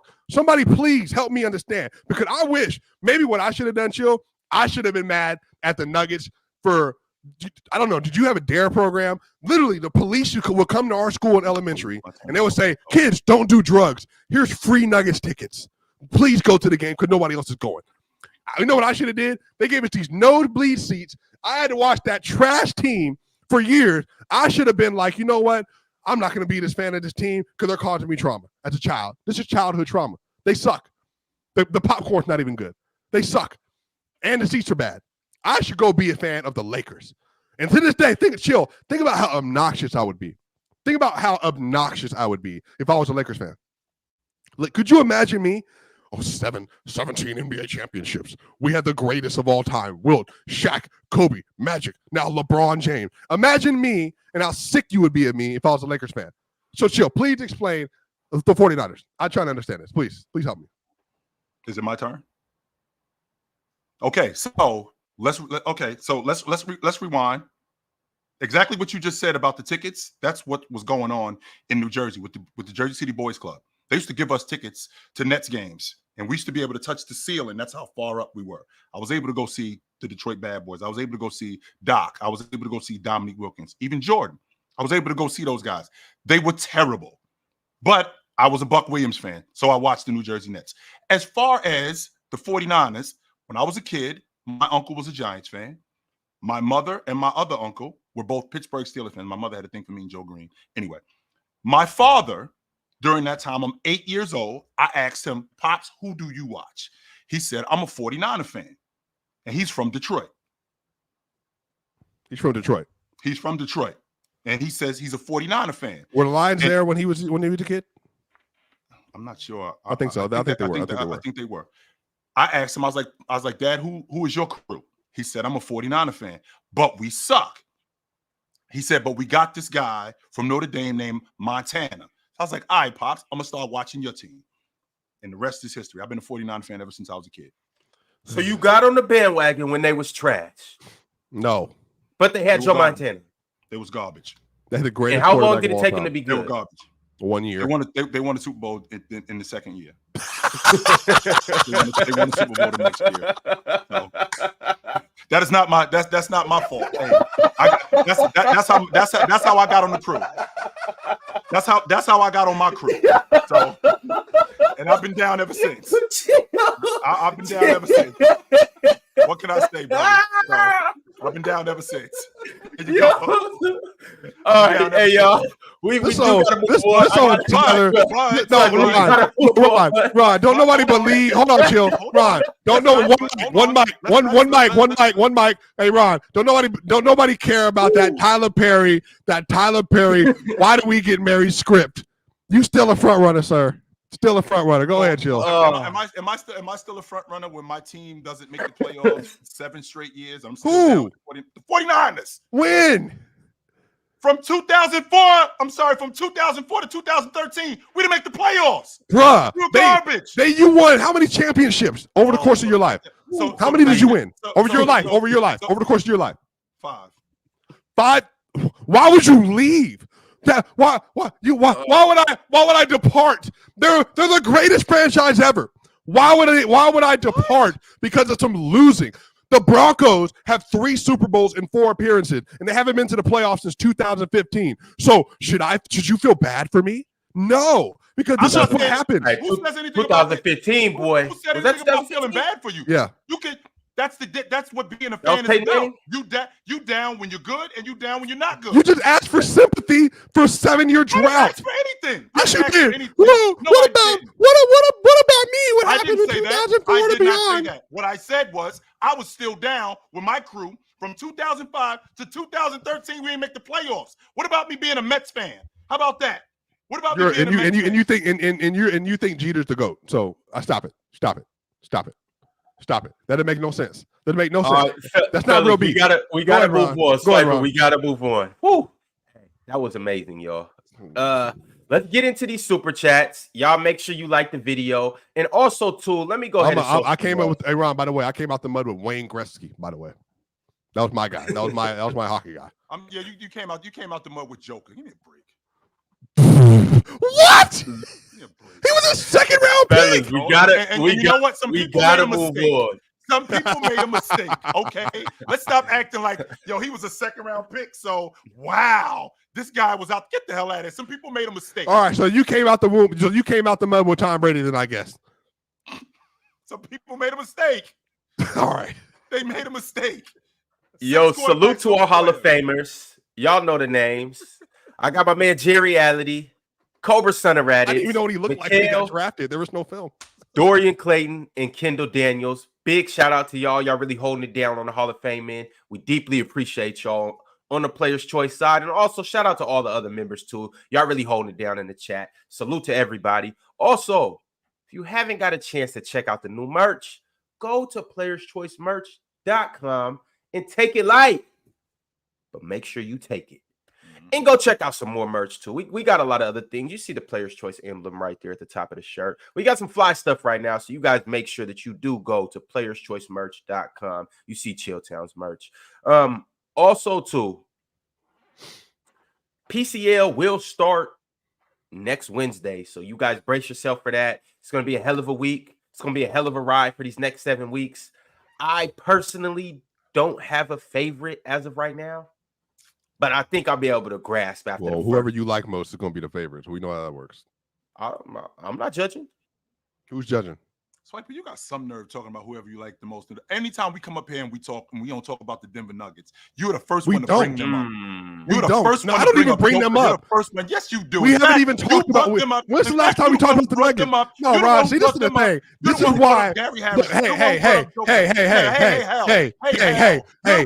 Did your AARP card decline or something? What's all this energy? What's all this energy? What's all this energy towards me? What's all this energy towards me? Every time I come in here, you're the one starting with me. Every time I come in here, you start with me. So I'm just giving it back to you. Hell yes. Nobody's scared of you. All right. Super chats. Super chats. My man ZKJ said ESPN put 2000's Evan Mobley 20 places better than Giannis in ESPN's top 100 athletes of all time list. What? Phelps and Serena, top 2 all time. Hilarious. Wait. Evan Mobley was what? Right. I don't. He said 2000's Evan Mobley. Who's he talking about? 2000's Evan Mobley. Is he talking about? He said 20 right. paces ahead. Who's 2000's So Evan Mobley? Let me look. I'm looking at the list now. I'm trying to figure out Tim Duncan. Tim Duncan. It got to be Tim Duncan. That's Tim Duncan's at 16. 16. Giannis was like 46. Oh, Kevin Garnett. He got Kevin Garnett at 23. Evan Mobley. Do people really don't like Kevin Garnett? I mean, apparently that, which is nasty. We're talking about KG. Well, how did I don't know if you've seen the list. So they had Giannis at 42. They had Dirk at 41, Kevin Durant at 39, and then they had Dwayne Wade at 35. Then they had Jokic at 28. So those I'm gonna put this list on the screen. It's not a list where you could just see everything. It's actually from ESPN, so it'll show everything, but it's basically gonna show them one at a time. But we're gonna go ahead and definitely scroll through this stuff. So this is what we got right now. Let me scroll up to the top.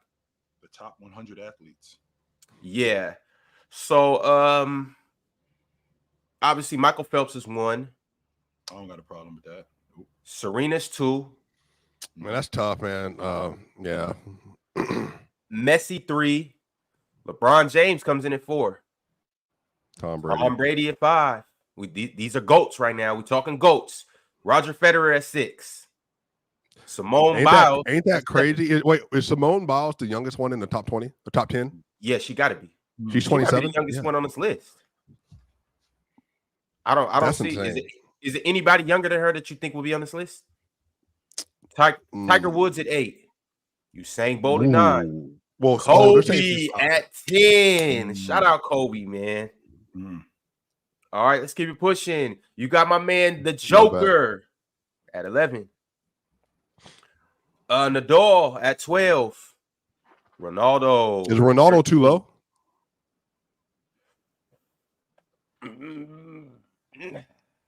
Who's going at the chat?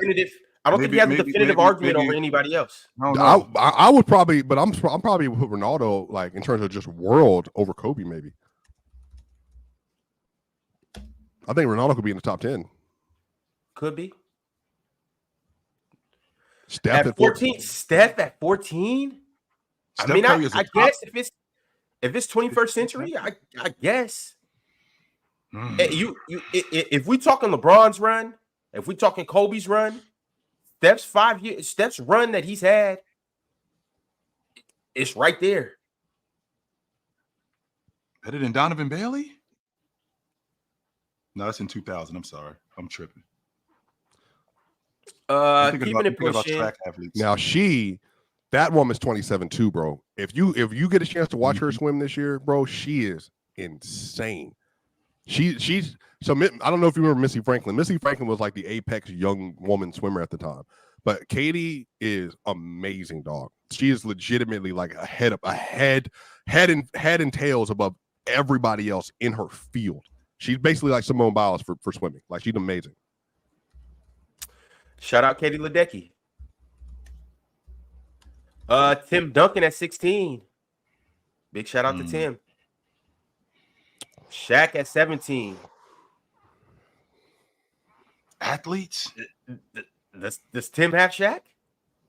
As an athlete, he was definitely better than Shaq. Shaq was definitely better than him as an athlete. He was better than Shaq in terms of basketball, but Shaq was better than him as an athlete. Hey, but I'll tell you what, that dude right there, him right there, he probably might end. Have you seen a more talented quarterback in the history of the game? Just more talented. I don't think so. I think he could legit end at 3. He could legit end behind Phelps at and 3. Serena. But think about it, bro. Like he got three. He has 3 championships, 2 MVPs, and he's 28, I think. So if he does this for another 12 years, maybe 4 more championships, maybe 3 more MVPs. Are you saying if he plays till he's 40? Yeah, if he plays till he's 40. I don't think he's going to play that long, to be honest. Well, chill. I was just about to say that's not out the realm of possibility. You see how long Tom Brady played for. On top of that, he's playing a protected position. Yeah, you still get hit, and you still get hit by the biggest guys on the field, but quarterbacks tend to play longer than obviously running backs. I mean, skill set does all these still other diminish, positions. though. Skill set still diminished though, because I mean, Drew Brees played in his 40s. He wasn't very good. Brett Favre played into his 40s. He wasn't very good. Aaron Rodgers. I mean, I still have yet to see. I mean, he already started to break down, but I have yet to see what he's gonna look like in his 40s. So I mean, you still have your skill set does diminish. So we'll see. I do see. Obviously, we've seen Tom Brady at 5. If you sincerely believe that Patrick Mahomes will retire the GOAT, then I mean he does have a top 5 case. If you believe that he will retire better than Tom Brady, or be at that same level, he got action. And you see Lewis Hamilton at 19 on this list, by the way. That's another one that could be higher. How high you think he could be? I mean, he's literally the best ever in his sport, like the best ever in his sport. So. Yeah. I don't know much about auto racing. Top 14. Wish I could tell you. I don't know much about auto racing. Bro, go watch the Formula One documentary on Netflix. Chill, like give you a nice little intro. I've actually scrolled through that. I don't know much about it. Maybe I will check it out. Aaron Donald coming in at 20, man. Shout out Aaron. I mean, that's insane though. But 20 high, but that makes sense. But 20 is high. 20. Is he over Diana Taurasi? Like, is he over Diana Taurasi? No. That's what I'm saying. Like Diana's right behind him. Hey, let me get out this screen right quick. Diana Taurasi may be the most disrespected athlete. She may be one of the most disrespected GOATs ever. She does not get the flowers she deserves. We talk about WNBA, you guys immediately just skip over her name and go to talking about, yes, other phenomenal greats and whatnot. Diana Taurasi's my GOAT when it comes to WNBA. And she's still playing like a lot of your GOATs. LeBron James, Tom Brady. She's playing in her 40s. She's on her 6th Olympic team. Is she still that good, though, Ron? At this age? Is LeBron still that good at this age? Yes. He is. He's still awesome. He's still awesome at 39 years old. He's still an all-pro at 39 years old. Was Tom Brady that good as last year? Yes. Aaron Rodgers that good this year? He still was in the league MVP votes. He still was throwing for 4,500 yards. He still was doing that. This is what I'm saying. He still was doing that. It's a testament to how great you are to be able to still play. Like, you know, like, okay, LeBron might be better at 39 than Diana Taurasi is at 42. That's not necessarily the point that I'm making. The point I'm making is for her to still be able to play at this level for this long at 42, like that says a lot about not only how well you've aged, but what you were in the past. You obviously you have to fall off from somewhere, right? It just shown that she's failed from greatness to still be good at 42. Yeah, she's good, but I can tell you right now, she's not never mind. A top 20, top 25 athlete of the last. No, I think she is. But here's the problem. Here, if I don't know if you want to open the list again. So then, this is where we run into. Because now Sidney Crosby is 22. That's again, Sidney at one point was like the best player in hockey for like an 8-year stretch. So, and then you had the dude that plays for Washington, y'all. Go ahead and drop it in the chat. Y'all know who I'm talking about. But I think Sidney could be higher. Ovechkin? Yeah, Ovechkin. Yeah. I mean, Sidney could definitely be higher for sure. KG's at 23, but here, this is the thing. KG's at 23. Albert Pujols is 24, but y'all, Floyd Mayweather at 25. Yeah, he that's should be higher. disgusting. He should be. This higher. is disgusting right here. That means they don't. That means they don't like him. That's all it is. Yeah. That's all it That's is. disgusting. Hey, 50-0.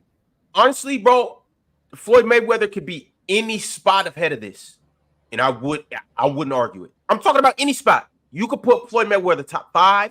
You could put him top 10. You could put him top 15, and I'm not put him at number 1. You could put him at number 1. You legitimately could put Floyd Mayweather at number 1, and I'm not gonna say I would agree with it, but I wouldn't argue it.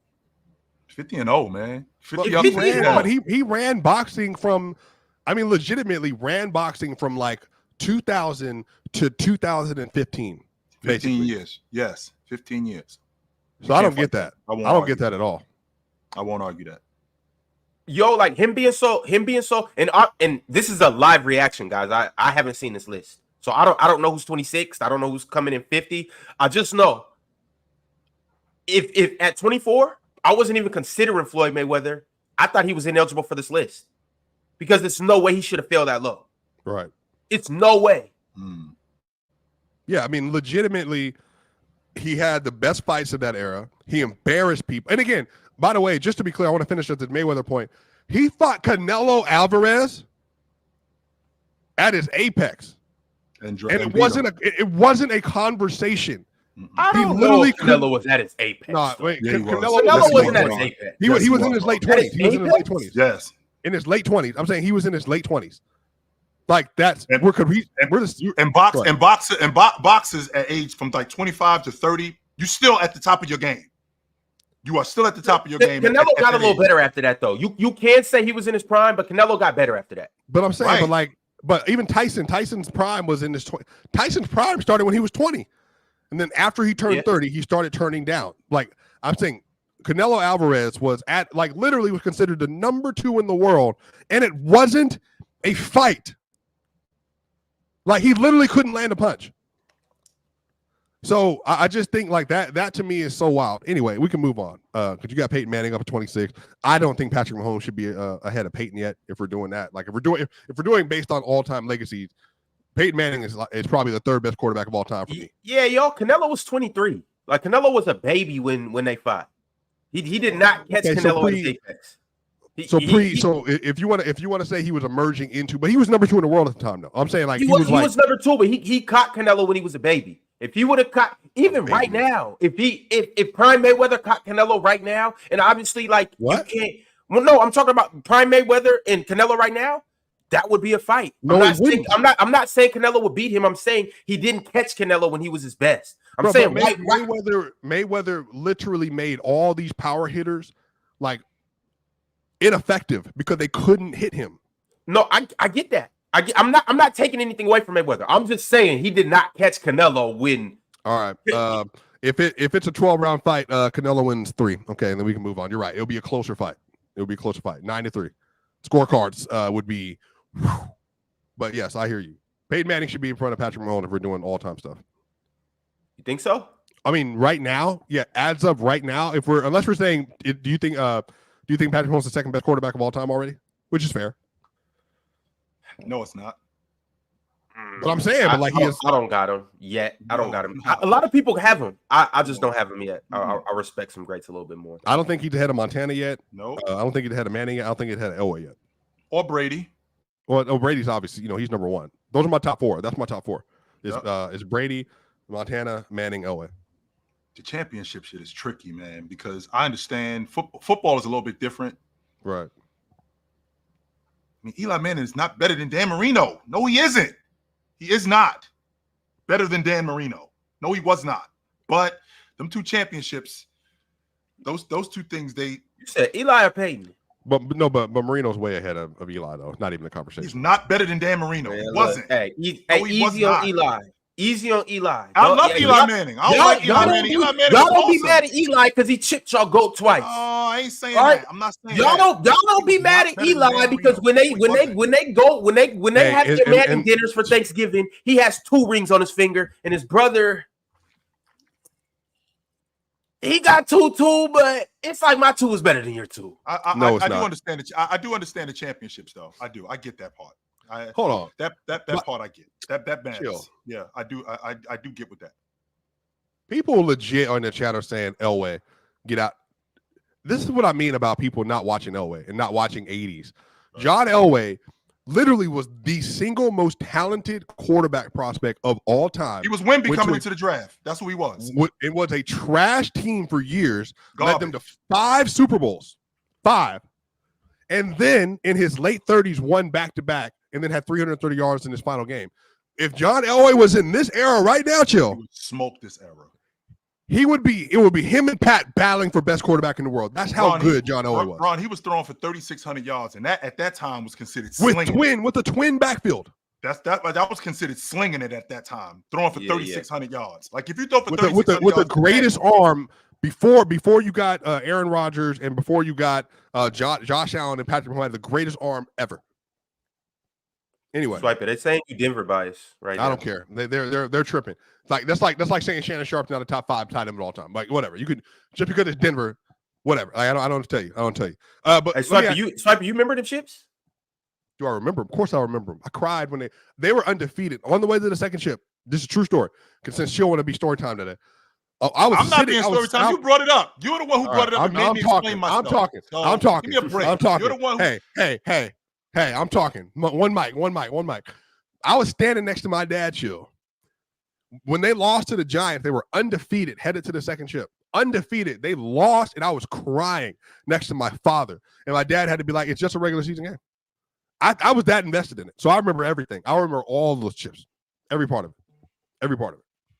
Hey, man, Terrell was no joke. That's all I know. 3 TDs in the first one. Took down Favre and them. Prohibited favorites. All right, so Jokic is the of the young players at their apex. He's far and away number 1. He's 14 spots ahead of Giannis. How do you feel about that? 14. Hold on. We gonna keep scrolling. We'll Swiper. We gonna get the Jokic. Well, I don't know if we done. We ain't got. No, I'm just saying. Like this is a new era. This is the new era. Go ahead. Swiper, you jumped off on the 26 exit. This is what he gonna do. You jumped off on the 26 exit. He's gonna make it a story. Peyton Manning, and then you didn't talk about. I know you didn't want to talk about Peyton Manning's Denver stint. I didn't bring it up. Hey, I know you don't want to talk about it. What do you mean I don't want to talk about it? You don't want to talk about it because y'all had to. We had to do y'all dirty for that Super Bowl 49. Who y'all? Denver. Yeah, he's a real Seattle fan. I can get with that. That's fine. You're not chill. You're not chill. No, they had to. Wait, hold on. Wait.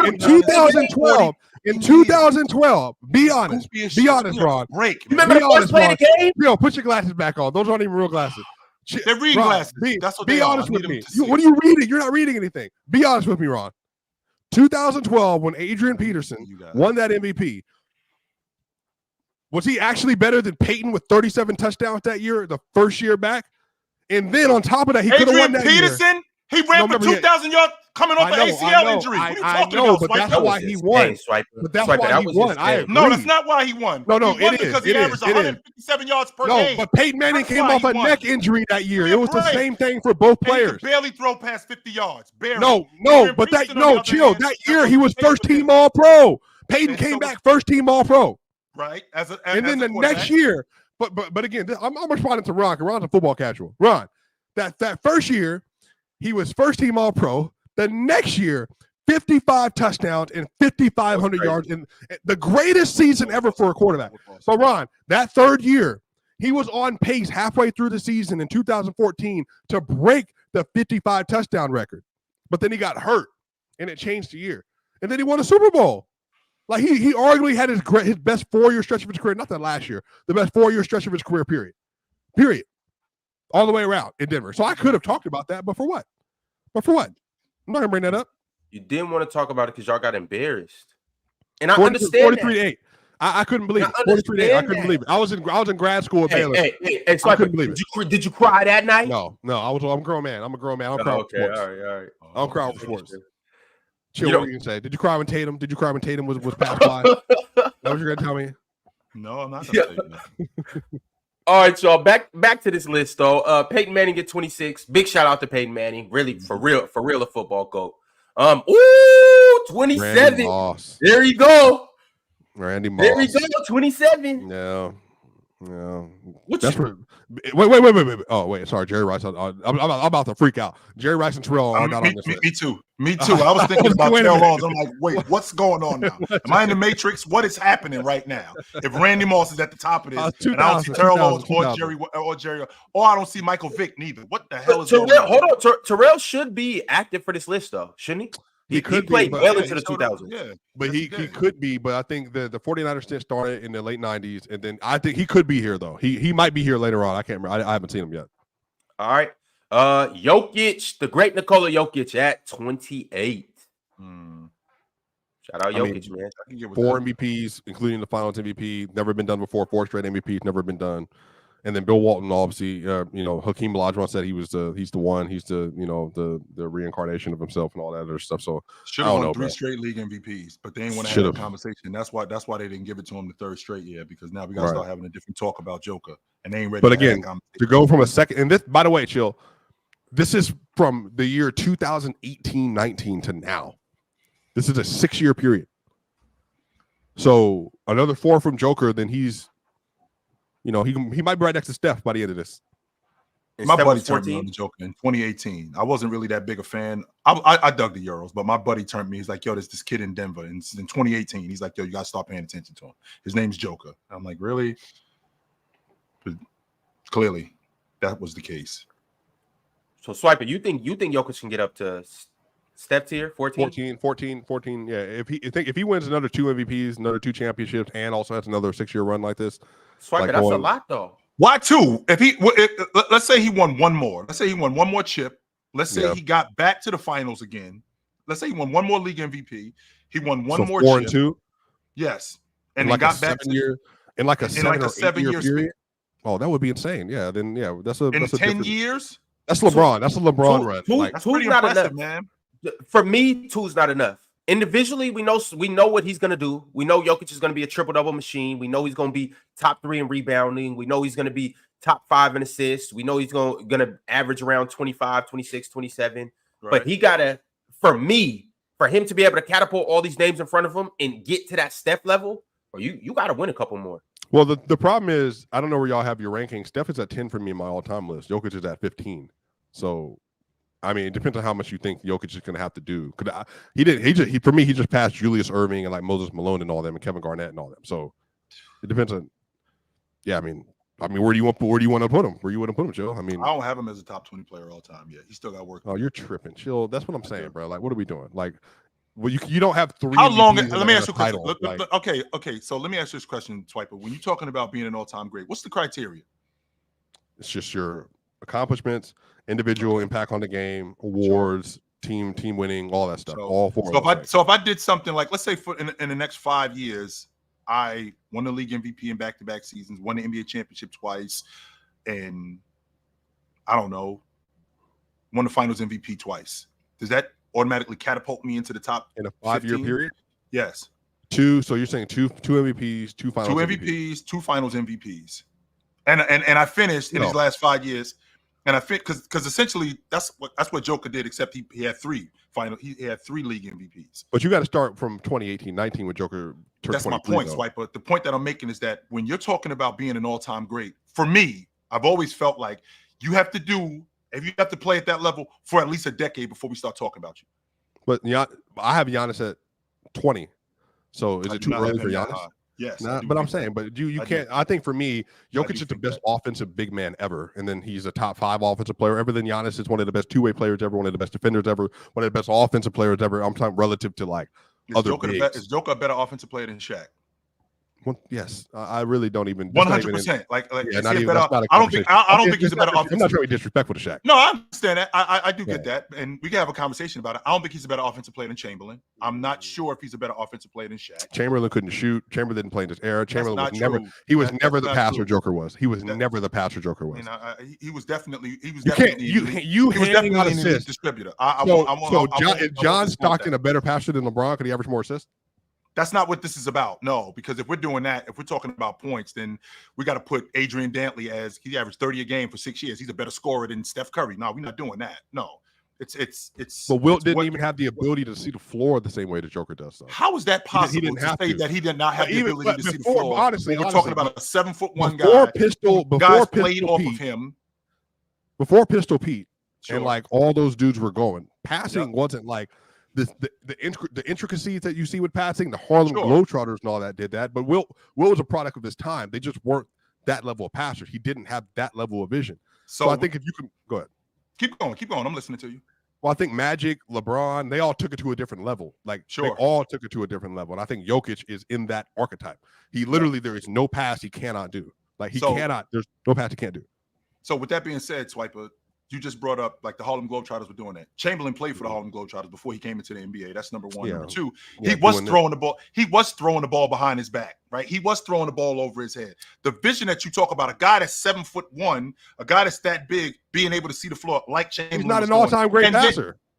That's what 100% he is. As a big, 100%. What? No, I said all-time great. Jokic is one of 100%. Chamberlain is an all-time great. Once he dedicated himself, 100% when Chamberlain dedicated himself to being 100% when he dedicated himself to now passing the ball more. No one's putting him in all-time great passing conversation, but you. No one. I'm not in the minority. No, I'm not. Yes, you are in the minority. I'm not in the minority. Bird, Magic, LeBron, Kidd, Nash. No one's putting him in any of those conversations. No one. Wilt Chamberlain? I've never even heard that. And I've never heard. We talk about Joker as a passer. The game is a little bit more wide open today. I won't argue that. The game is definitely more wide open. But to say that he wasn't as skilled and to say that he wasn't as good a passer as Joker, I think he wasn't. Where did you get this from? Is he a good 100% he was. Is he as good of a passer as LeBron? Is he as good of a passer as LeBron? I think he was as good a passer as any of those dudes. All right. Okay. No, we're not even having a I don't even want to keep going. I think he was as good. I think Chamberlain was. You're basically saying he's in his conversation as a passer. I think Chamberlain was as good. Once he dedicated himself to being a distributor, he was as good a passer as any of them dudes were. 100% he was. Magic Johnson?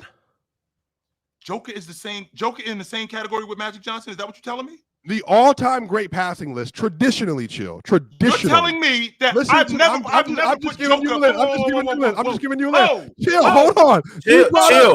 Chill. He's talking about you saying that Wilt is in the same contention as Magic.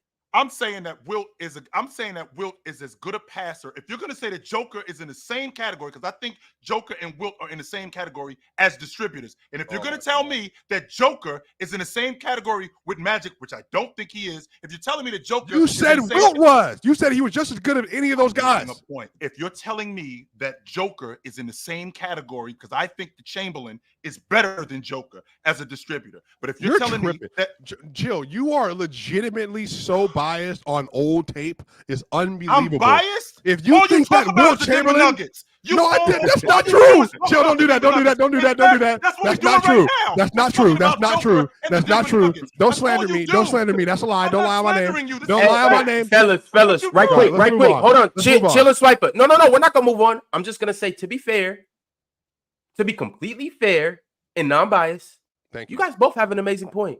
Chill, you're biased to old tape. Swiper, you're biased to anything Denver. Proceed, fellas. If you're that's a nebulous point. Once again, Ron. Chill. No, you just said no. You stop. There's no 1 second. You said that Wilt is in Magic conversation as a passer. I think that Chamberlain is just. I think that Chamberlain is a better distributor than Joker. And if you're going to tell me, you're by yourself in that boat. If you are completely by. People don't even think he's better than Bill Walton. People don't even say he's better than Bill Walton. If you're going to tell me that Joker is in the same category with Magic, with Stockton, with James, with Chris Paul, if you're going to tell me that he's in the same category with them, you got to say the same thing about Chamberlain. No, you know why? You know why that's a dumb point? It's because Chamberlain. I'm not done. Chamberlain played 48 minutes a game. And he never, at any point, penalized for playing more. What the hell is that? No, I didn't even bring it up. You won't even let me finish because you're so emotional. I wasn't even going to say that. I was trying to. You're the one yelling. I'll wait. Yelling at me. I'm emotional, but you yelling at me. But keep going, fellas. I'm getting back to this list. All right. No, I can't go. Now I can't finish. Now you got to move on. No, I'm done. I'm done because I've never in my life heard such a silly conversation about Wilt Chamberlain in my life. So Mike Trout's at 30. He was on track to be maybe the best of all time for about an 8-year period. I can't believe and then he got injured. Injuries derailed. And then he got injured. They did. Yep. Now, I can't wait for Chill to tell me that Trace McGrady is just as good of a scorer as Kobe all time or something like that. I know it's coming. It's all at coming. 29, we had Michael Shoemaker. Didn't want to skip over him. Big shout out to Michael Shoemaker. Mike Trout at 30. 31, Clayton Kershaw. That's Here cool. you go. 32 is insanity to me. 32 is insane. 32. She might be the greatest women's player of all time. And she's 32 on this list. She literally defined women's soccer period, women's soccer for a decade and a half. And she was just as good in her sport as Messi and Ronaldo was in their sport. I have no idea how Marta be considered. She was the best player in the world for a decade. Not should even she be up there with Messi and Ronaldo? Should she be close to? Should she be up there with Messi and Ronaldo? If she's getting respect as a women's player, she's closer to them than she is to 30 freaking 2. Not even a conversation. Hey, Swiper. So who got a bigger snub so far? Marta, Mayweather, or Floyd? Mayweather for sure. Definitely Mayweather. Okay. Mayweather should be in the top 10. 50-0, yes, he should be 100%. All right. At 33, Miguel Cabrera. Hey, James B, you finally got something to smile about, brother. Hey, shout out Miguel, man. She don't even know who that is. Miguel Cabrera? Mika Catchings. No, just so you know, for his Yankees. Just so you know, Miguel. What you don't know about Miguel Cabrera, I don't know if you know this, Swiper, but he had a drinking problem and he actually turned his career around. He had a real bad problem drinking, and he actually turned his career around, became one of the best hitters in terms of longevity than any hitter in Major League Baseball history. But up until that point, the fact that he turned his life around and became an even better player. Who was Chill getting huffy with? That's what I was trying to figure out. Because it's damn sure ain't me. It's damn sure not me. Chill, you 6'4" in real life, but you 5'7" when you stand next to me. You remember that? I'm not scared of you. You remember that? You give me a break. You think? Let me tell you something wrong about these football players, right? Football players think that they're the end all be all. I swear to God, football players swear that they tough. I swear, boy. If I ever see you, this is supposed to be my best friend. I'm sure I'm knocking his teeth out. Yes, I am. Swiper. Last PC weekend, I had to put another football player through a wall. I would hate for Chill to have to do it next PC weekend. I'm telling you. Oh, don't worry about it. I ain't mentioning no names. I ain't mentioning no names. He know who he is. Scared. Sound like scared talk to me. Didn't want to say his name. Maya Moore at 36, by the way. Again, she didn't play long enough. She didn't, unfortunately. So is Tamika over Maya? No. Yeah, by longevity, but not just. That's it. Speak no, because she played longer. That's it. So we got Tamika at 34. D Wade at 35. So you think D Wade's higher than? You think D Wade's higher than Jokic and Giannis all time? Still? Yes, I do. I got him over. That one's tough. I got to think about that one. It's not tough for me.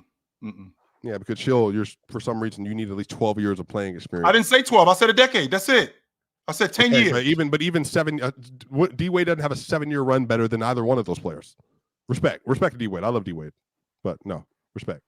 Maybe he kind of do though, Swiper. No, not for me. D-Wade, the thing about D Wade is it was like it's the injury thing.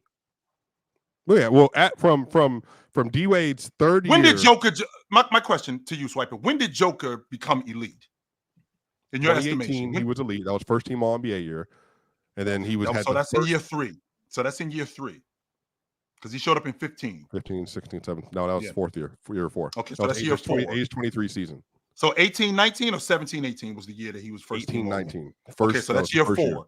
Okay, so that's year 4. So we just got finished with the 23-24 season. 18-19, 19-20, 20-21, 21-22, 22-23, 23. So we're talking 6 years that he's been elite. Yeah, D Wade doesn't have a 6-year run like that. 6 years where Dwayne Wade has not been elite. 6-year run like that. No. He was elite. I'm saying you're comparing him to Giannis and Jokic though. He doesn't have a 6-year run like Joker does.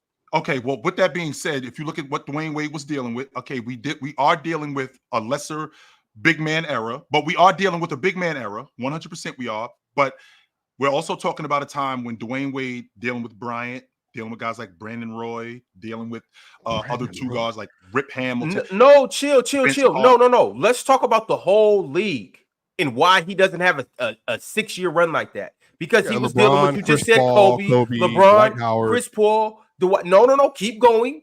Tim Duncan, keep going. Sure. Kevin Garnett, but he still keep wasn't. Going. What year was he in best in the world talks? 8, 9? 06. Well, that's why I'm Swiper. When they won the NBA championship, there was a legit conversation. In the world? Yes, when they beat Dallas in the NBA championship, it was clearly Kobe. There's a difference. There's a difference between being the best in the world and being in best world talks, which is what you just said. You said he was in the best world talks. 100%. I never thought he was better than Bryant. Ever did I think he was better than Bryant. I don't think he was better than Tim Duncan. Even at that time, Shaq was still elite, even though he was first team All-NBA. Shaq was still elite. However, at that time, after winning the finals MVP and them going on the run that he went on, there was a legit conversation that Dwayne Wade was the best player on the planet. I don't think he was, but there was conversation. Sure. That was going on. Was he better than Dirk? In 2006, there was a conversation. Yes. Okay. Yeah. And I left Dirk out of that. Swiper, the point I'm trying to make is like that time was rough. It was treacherous during that time. What era are we in now? It wasn't as for the number one player in the world talk. It was right now. It's nowhere close to being as treacherous as it was then. Nowhere near. So I mean, it depends on how you feel. Again, I know because LeBron was in the league, but LeBron wasn't at his apex yet. So he was still ascending. 07, let's say 07, 09. That's when he started taking that step. So, but even if you want to compare 06, Wade, Kobe, Bron, Duncan, Dirk, all that other stuff. KG as well. Obviously KG. I don't know how I forgot KG. 06, Shaq still got some love in 06 too. Sure. He was first team All-Pro. Did that. He was first team All-Pro in year 14. Sure. Yeah, you're right. Yeah, sure. Steve Nash. A lot of people might not want to mention it. Steve Nash. Do you think that top 10, that top 8 is better than this current iteration? Yes. Absolutely. So Luka, I don't even. So where would Embiid? Where would this version of Embiid fit in there?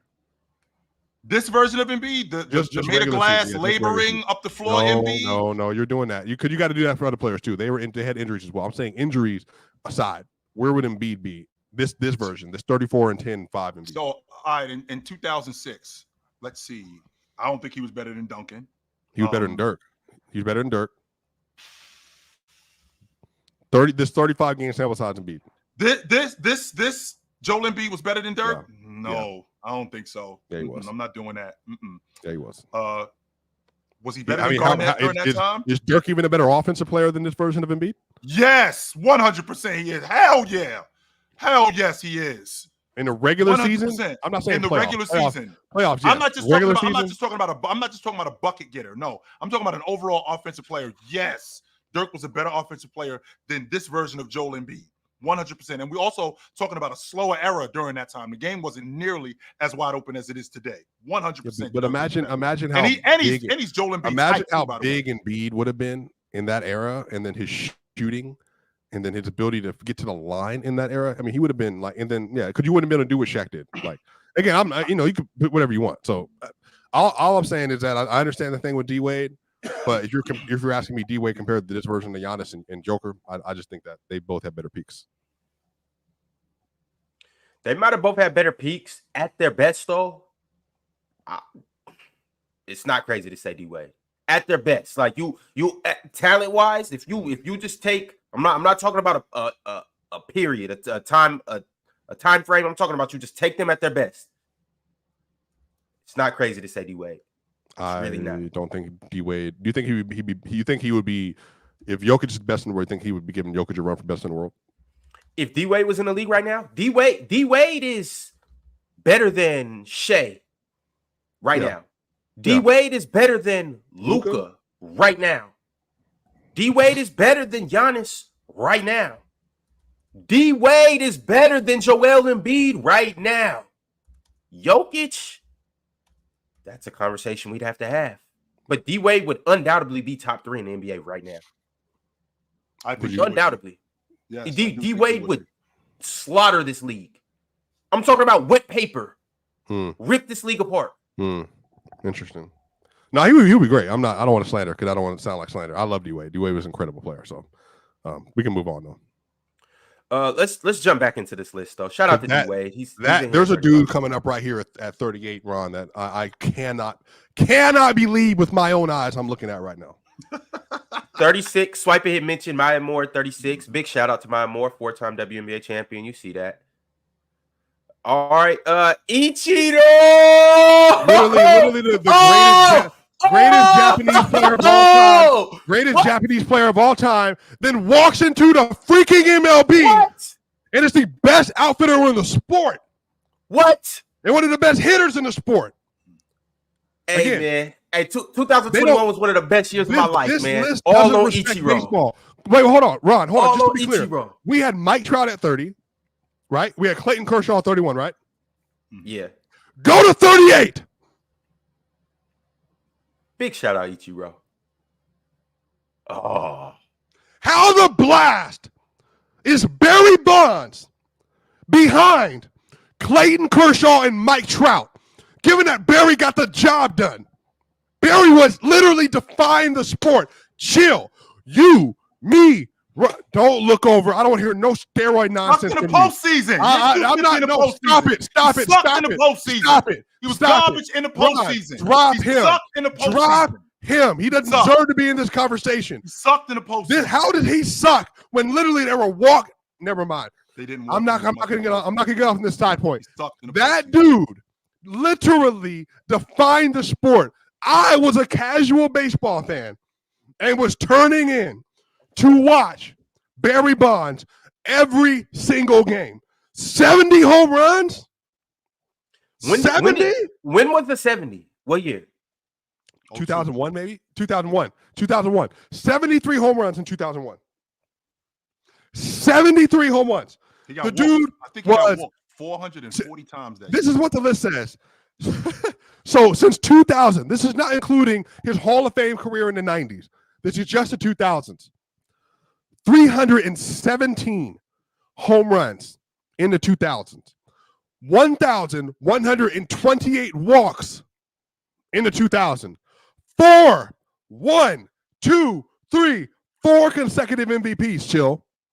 6 All-Stars, 5-time Silver Sluggers, and 2 batting titles.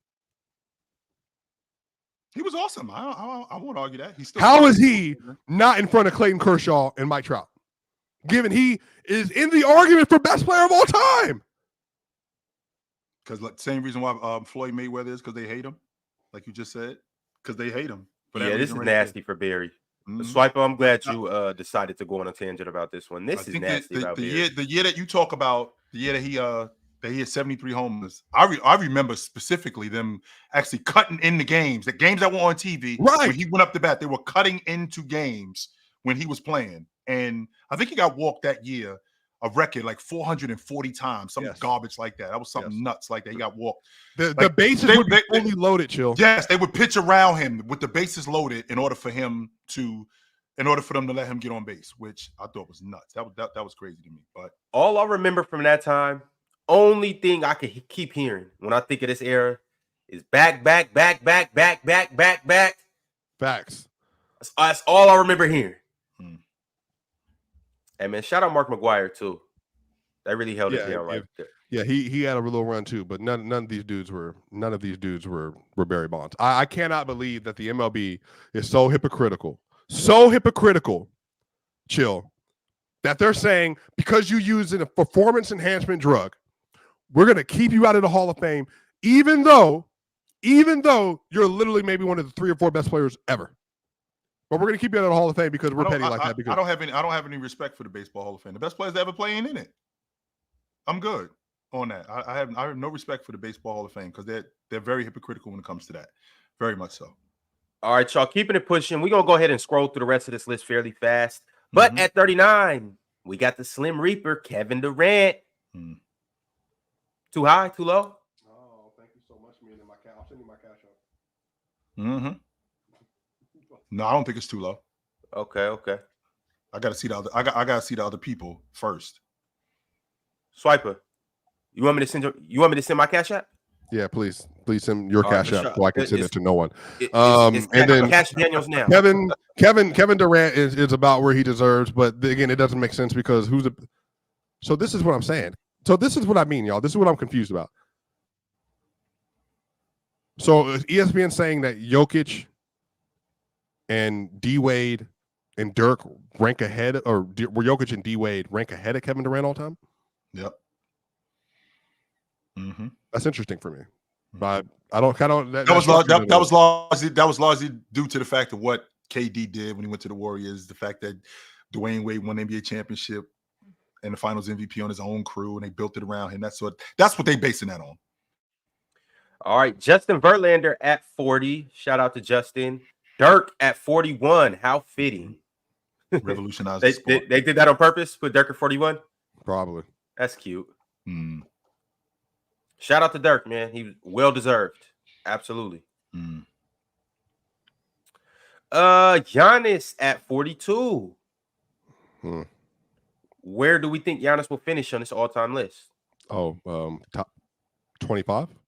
Top 25. Swiper. I think I'm in Swiper. I think I'm in the minority, man. That non-contact injury. That's what I'm saying. That non-contact injury is making me nervous. I don't like stuff like that. I don't. I don't think that we are seeing it, but it's making me. I don't think we see in the beginning of the end of Giannis, but that stuff like that makes me nervous, man. I don't like seeing stuff like that. Well, he's been hurt too the last 2 postseasons in a row. Yes. Well, the other one against, he ended up falling on his back because Kevin Love took a charge. But that non-contact injury is I think he has played less games every year the last 3 years in the regular season.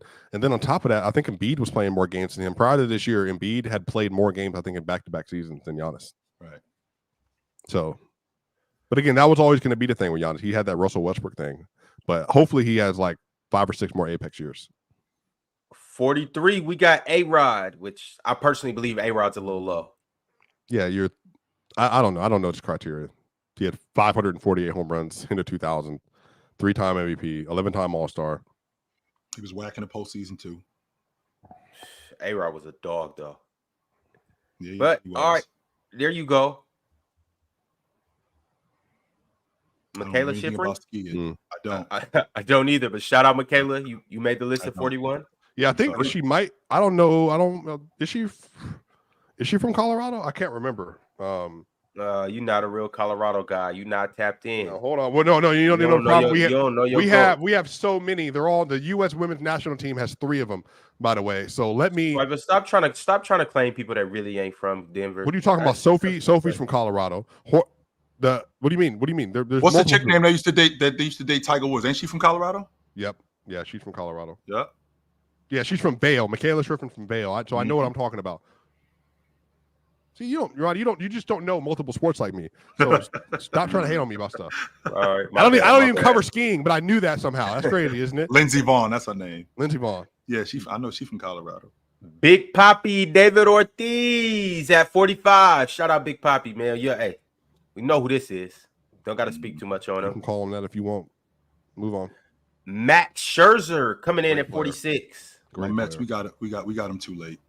I think we got him 2 years too late. Had we got him 2 years ago, I think we'd be good. Mm-hmm.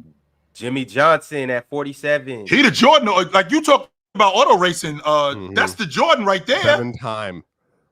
7 times. 7 times. And I don't even watch NASCAR like that, but I feel like every time I was turning on the TV, this dude was winning it.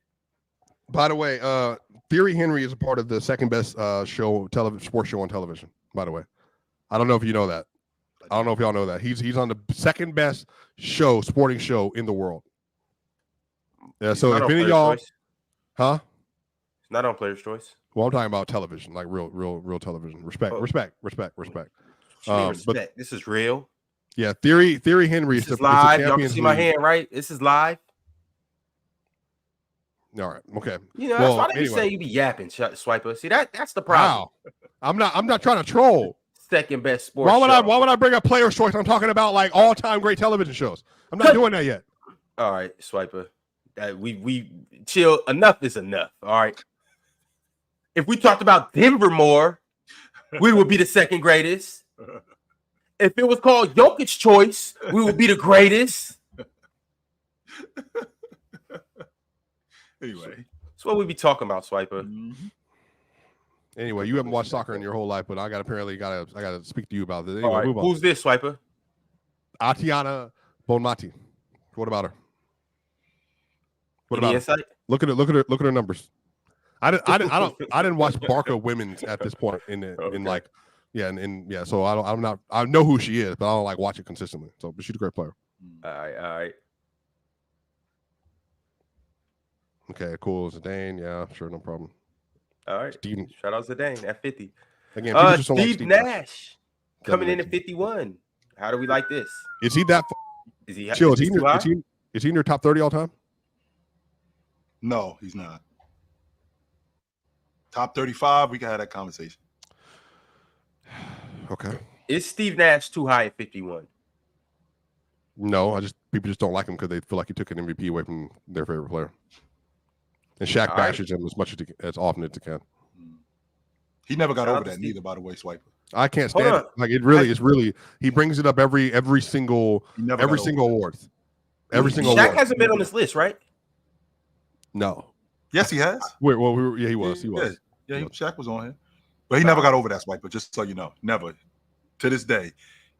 That's the one that stung the most. The Allen Iverson one. What year were they? He should have won in 2000, he says? 2005. That was he never shout out Adrian Beltre, 52. Derek Jeter at 53. Chill. How do you feel about this? Derek Jeter being at 53. I think he should have been higher, man. I mean, seems a little low. I definitely think he should have been higher. Over which one of these? That's what I'm talking. Well, definitely over Mike Trout. Definitely. No, he's not over Mike Trout. Definitely over Derek Mike Trout. Jeter is one of the most. I respect Derek Jeter. It has a longevity argument. He is one of the most overrated players in baseball history. Not even a conversation. Not even a conversation. At his apex, you cannot tell me that from the first 9 years of Mike Trout's career that Derek Jeter was better. It was in the conversation. with Mike Trout. Mike Trout is made of glass. As good a hitter as Mike Trout was, I won't argue that Mike Trout was one of the best hitters ever. I won't argue that. But in terms of fielding, Derek Jeter being a Golden Glove winner, I think 5 times. I think he did it 3 times in his first 7 years, something like that. And you cannot argue that Derek Jeter was a damn good shortstop. Yeah, he was great. Damn good defensive Derek shortstop. Jeter, listen to this. 2-time World Series champion, 2000 World Series MVP, 5th most hits since 2000. 141 postseason hits, 12-time All-Star. Great. Longevity. That's tremendous. He ended his career on a hit, and they won the game. That's tremendous. But that's not Mike Trout. That's not Justin Verlander. That's not Clayton Kershaw. That's not Alex Rodriguez. That's not Barry Bonds. But it is Derek Jeter, though. I can tell you that. He's the Jason Tatum of baseball. He's the Jason Tatum of baseball. No, he's not the Jason Tatum of baseball because he won more. And 2, he was great in the postseason. He Mike won Trout 2 can't say championships. That. Mike Trout can't say he that. He won 2 championships. What do you mean he won more? And how many did Mike win? Mike Trout. It's not his fault. What? Because he's made of glass? That's a you problem. That's not a me baseball, problem. First off, Chill, you're not a casual. You are smart. You're a smart human being. I do know baseball. In baseball, that's not how it works. I do know that you play. Let me ask you this question. I do know that. When did Mike Trout ever have the pitching room for one season that Derek Jeter had? Never. One season. Never. Never with the Angels. Literally, the Yankees had the best and most expensive pitching room in baseball for years. And they had Rivera to close every single one of those series. Every single one. I won't argue that. Sure. 100%. I still got to do my job, though. I still have to do my job. So here's a couple more notable names. We're not going to go down the rest of the list, but I'm just going to give you some more notable basketball names. Candace Parker came in at 60. Shout out to Candace Parker. James Harden. J.J. Watt for what? Is at 67. Jason Kidd's at 69. Wait. How is J.J. Watt 58 and Aaron Donald is 20? What is that based off of? A championship? Lisa Leslie came in at 74. Shout out to Lisa Leslie. Who else we got? Hoop.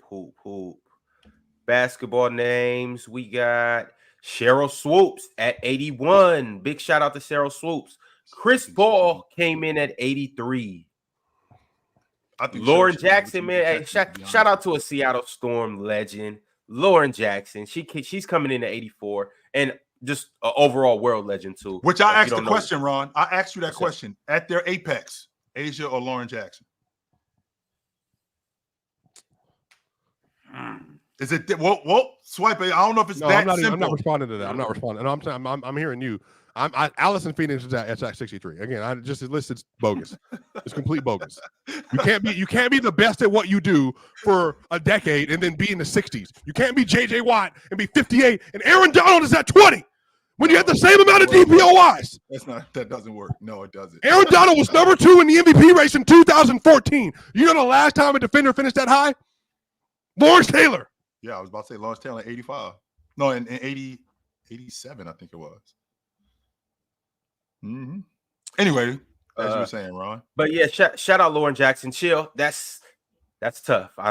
She was hell. Yeah. And she was hell. She had a 10-year run where she, 4 rings, 3 MVPs. Mm-hmm. Or no, she got 2 rings.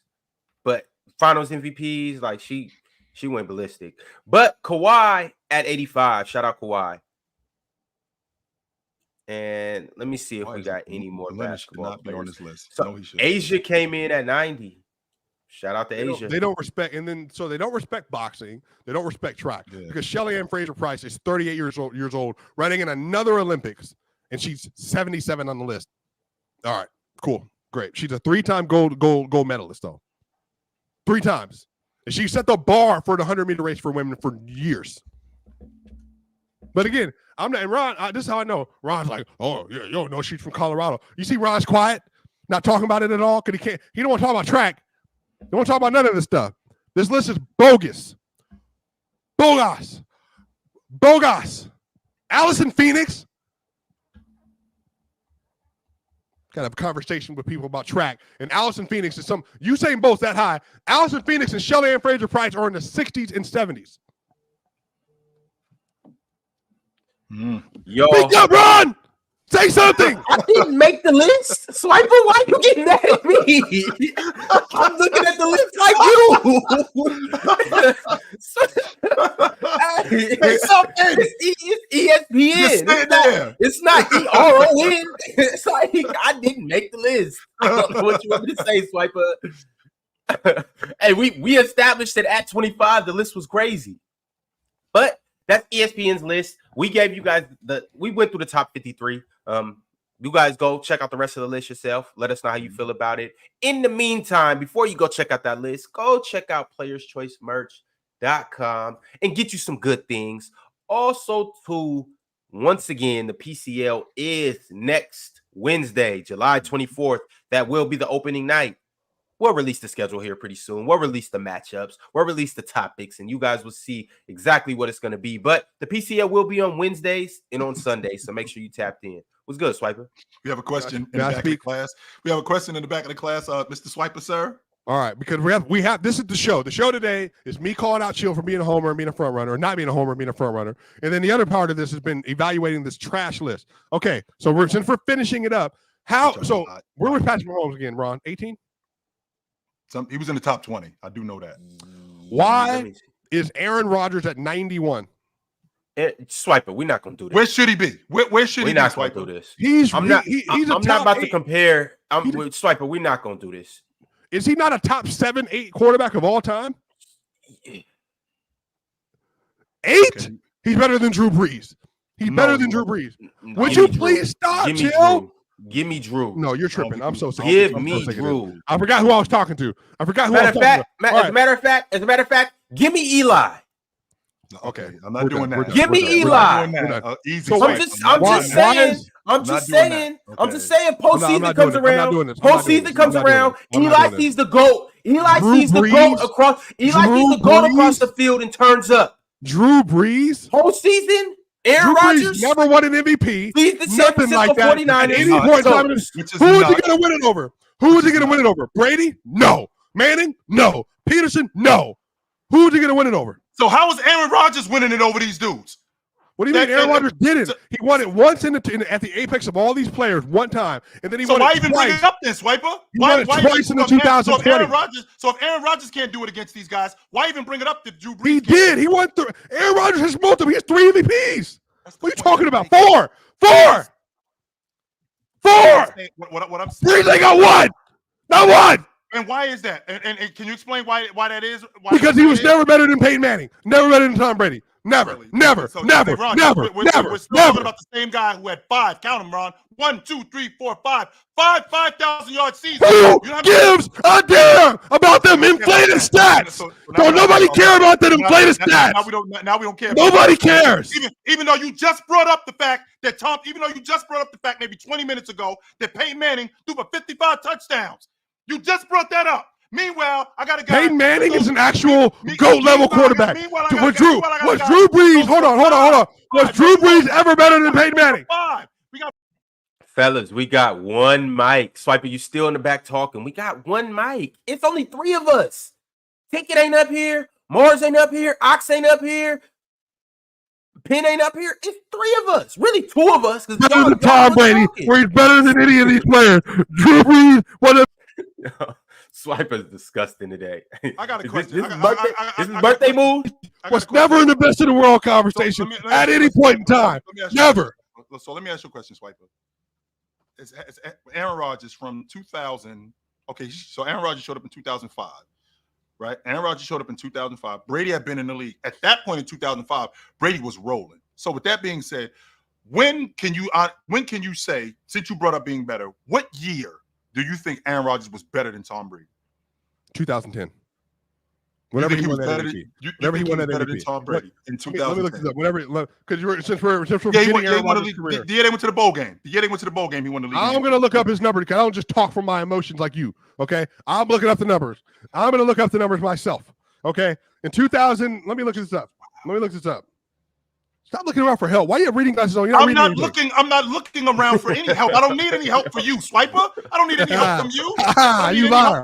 He's lying. I don't You've need been any getting help cooked all day. Put a poll up. You've been getting respectfully cooked all day. The episode's not over yet. The episode's not over. I'll run a poll in about 30 minutes. In about 30 minutes. I don't need any help from you. Who's all rated sports? Who are you? I know you are. I respect your content.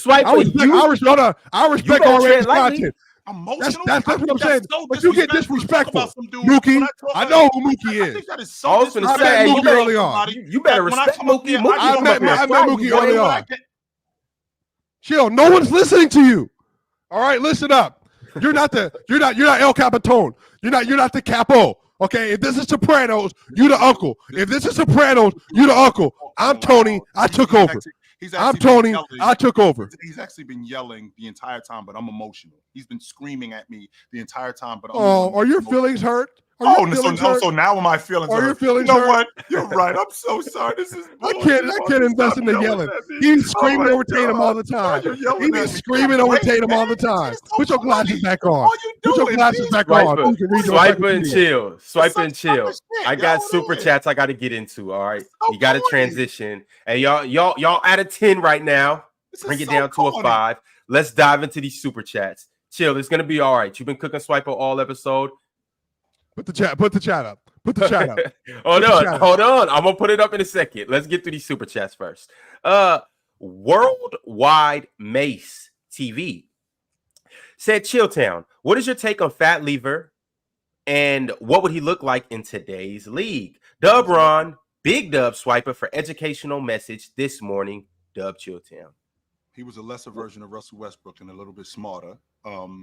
He was a 19-9 and 8 guy for 5 or 6 years, which is dope about him. I think he'd be great in today's game. One of the better athletes for his time. He'd be a great point guard great league guard in today's game. 100% he would be. All right. I got a super chat from DSG Piccolo, $25 super chat, which means we get into this right now. He said Breeze has been robbed of MVP. The year he bust Swiper's guy Manning's ass in the 2009 Super Bowl, he should have won MVP. More TDs, less interceptions. I'd argue 2011 as well. Passing yards record. And since when does a guy who wins league MVP is automatically better than the other guy? This is the bullshit that I'll be talking about when it comes to Swiper. Wait, no, hold on. I'm so tired of you. Swiper does. Wait, so are you saying Drew Brees is better than Peyton Manning?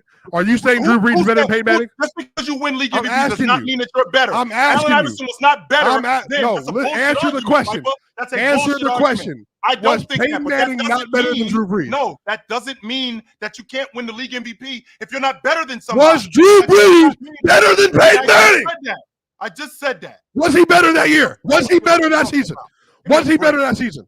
Answer the question. Bullshit that you talking about. Was he chill? Stop avoiding my question. Was he better that season? The year that he threw for 55 touchdowns?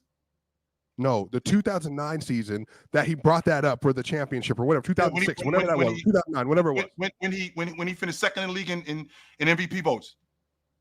Man. Peyton Manning. No, he wasn't. I'm so sick of y'all numbers watching. Go watch that season. Go watch that season. Go watch that season. And go back and watch it. This is the thing. Don't numbers watch. Don't numbers watch. Because all of a sudden, I'm hearing Chill. Matter of fact, Chill, I'm so sick of you. Because you started this nonsense off about Wilt Chamberlain being a better passer than Nikola Jokic because your little old feelings were hurt. Because they were hurt. And then you brought up him and Magic. So I don't want to hear this. You lost all credibility today. You're the one who was being. You're the one who's talking about Joker being in the same headphones out because I'm sick of this. Chill. What I'm not gonna do is keep allowing you to cut me off like I'm some chump. Like I'm not bigger than you. Like I'm not better than you. That's the difference. Like I'm not bigger and better than you. That's the difference. Look, Chill. I think you need to know this. You need to understand this. You can't see me. I can't see you. But guess what? If you ever see me in real life, it's about to be over for you. You're too old. You're not athletic enough. You got cankles just like Ox, and you can't out debate me. So when that little league comes up in a week and a half, and we got a debate back to back, you finna get cooked just like you getting cooked now. You can't overtalk me. You can't overthink me. You can't outdate me. I can use true shooting. I can use background information. You just told me that Wilt Chamberlain is in the same conversation as Joker as a pastor. And I gotta be like, Chill is Swiper. I gotta get to these super chats. I'm not gonna bow down to that nonsense. You are not in my class. You're Drew Brees. I'm Peyton Manning. You're Josh Allen. I'm Patrick Mahomes. So you need to be real with that. Go ahead and sit. Matter of fact, Chill, you probably got a knitting thing right next to your chair right now. Go back to knitting. Yo. Put your reading glasses back on and go enjoy your day. This is my birthday. It's my day. It's my day. I decided to show up the player's choice to save the day because nobody else is up here and nobody could have called you out of your nonsense today but me.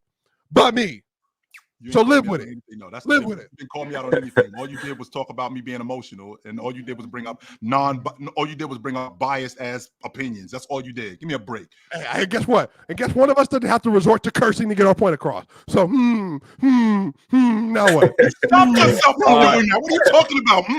Swiper and Chill. I got a super chat from J-Reality. You were absolutely there. Give me a break. And last I checked, we are adults. So give me a break. Go ahead. I'm sorry. My man, J-Reality, y'all know the name. Y'all know the face. Y'all know his game. He is a Hall of Famer. And he said, Wilt ain't a better passer than Rondo, Joker, J-Kidd, CP3, Lonzo Ball, Mark Price, Scottie Pippen. They are way better passers than Wilt. Okay. Chill. Is there anybody up here that you will argue is a better passer than Wilt? That you think can have an argument? Jason Kidd and Joker. That's it. Mm-hmm. All right. Keeping it lit. Global has been a member for 10 months. He said Shadur Sanders, perfect timing. What's going on with him? Oh, I thought something was going on with him. I'm sorry. Getting ready for next season. Getting ready to put in his Heisman candidate. Yep. Masinko G's been a member for 10 months too. He said Oxstream addressing the situation was good conversation. Dub Khalil Ware. Also, did you see Alondris Williams dunk? Ox's stream was on Graveyard Shift last night. If you didn't get a chance to go see it, go check it out. I guess he talked about the Jalen situation. Dub Khalil Ware, he has been balling in the summer league. I think last night he had 24 and 12. Few blocks. Shout out Khalil Ware. The Alondris Williams dunk was many. Absolutely crazy. Did y'all see this? The dunk? Yeah, of course. That was insane. Chill, you seen it?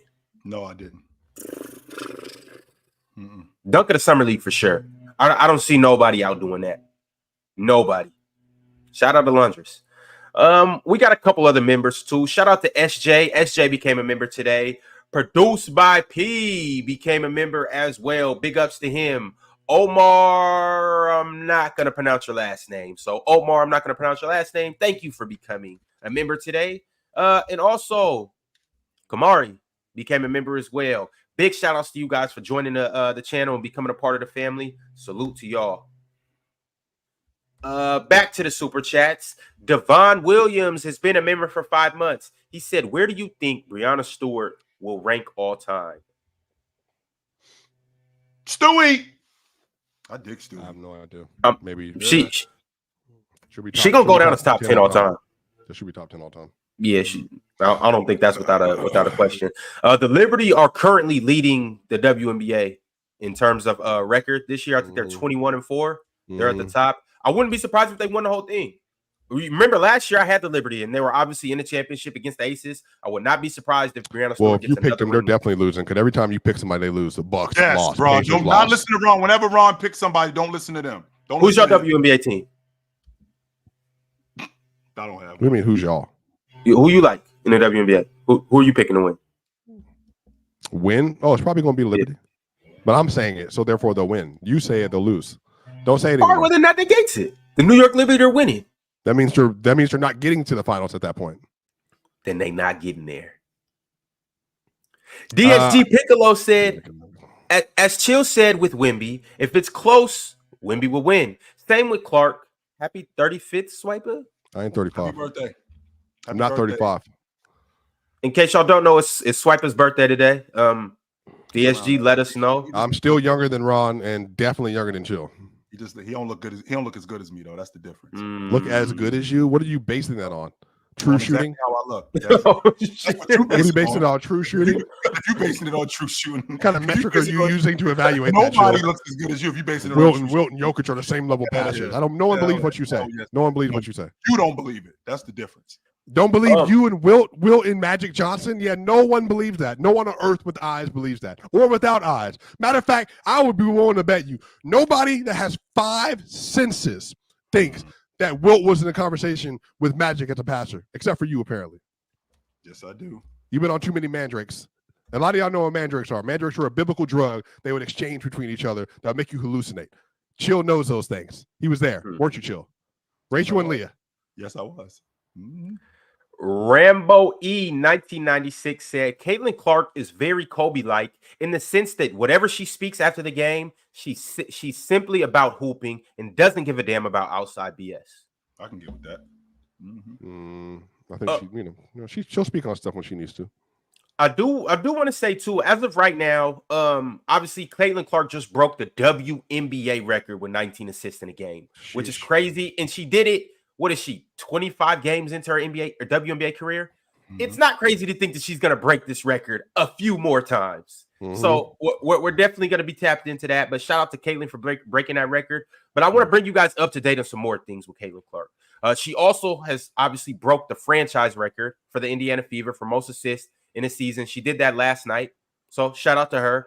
She's also second all time in assists for a rookie in a season.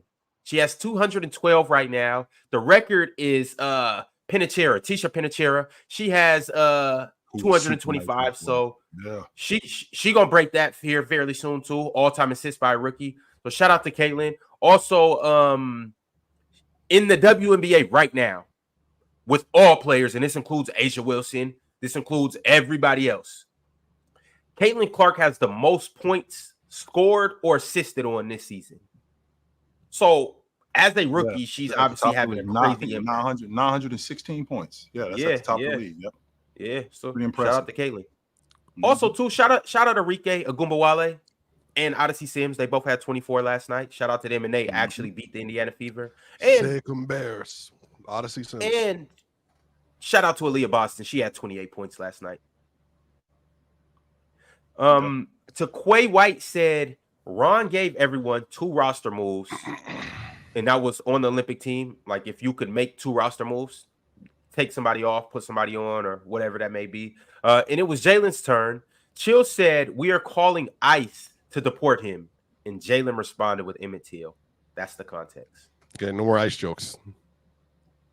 Unless it's ice, ice, baby, vanilla ice. No more ice jokes. SJ with the super chat said Ox stream was amazing. Jalen apologized, admitted he was wrong, while also addressing the hypocrisy. People joke on his race every day, and he laughs it off. The selective outrage is crazy. You good, Jalen? Two wrongs definitely don't make a right.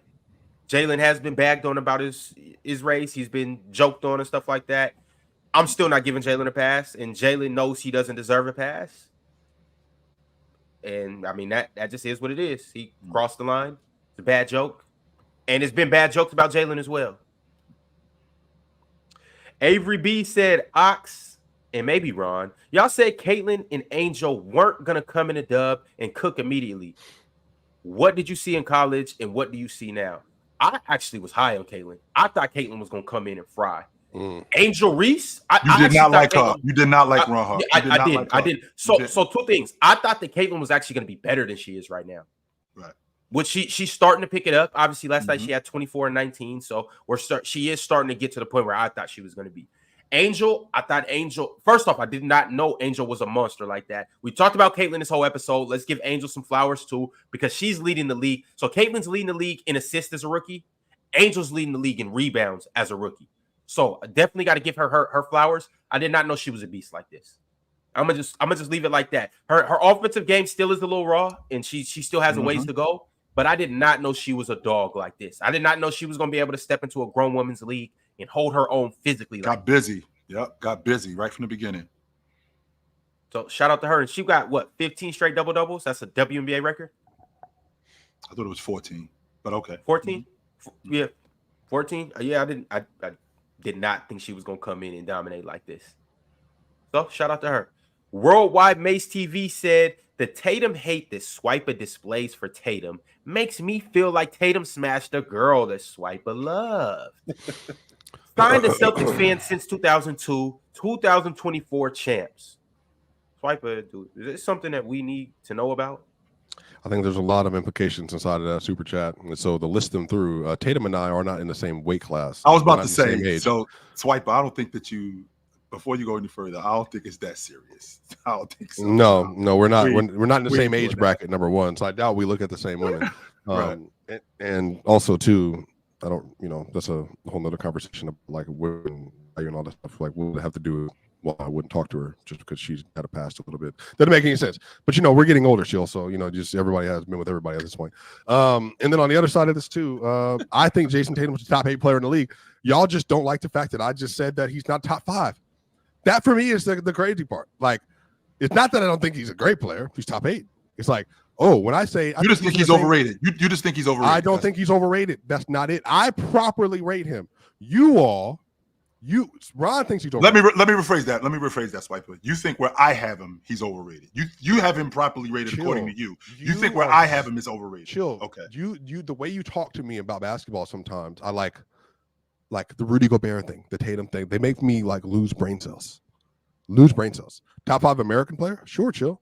But if you're telling me Jason Tatum is outright better than Anthony Davis, we're watching the same Olympics, I don't know what to tell you. Don't know what to tell you. You think Anthony Davis has not been better than Jason Tatum in the Olympics so far? Been playing better? I do think so. Yes. You don't think they played in the same material last year? I think they were very similar. I don't think they were that far off.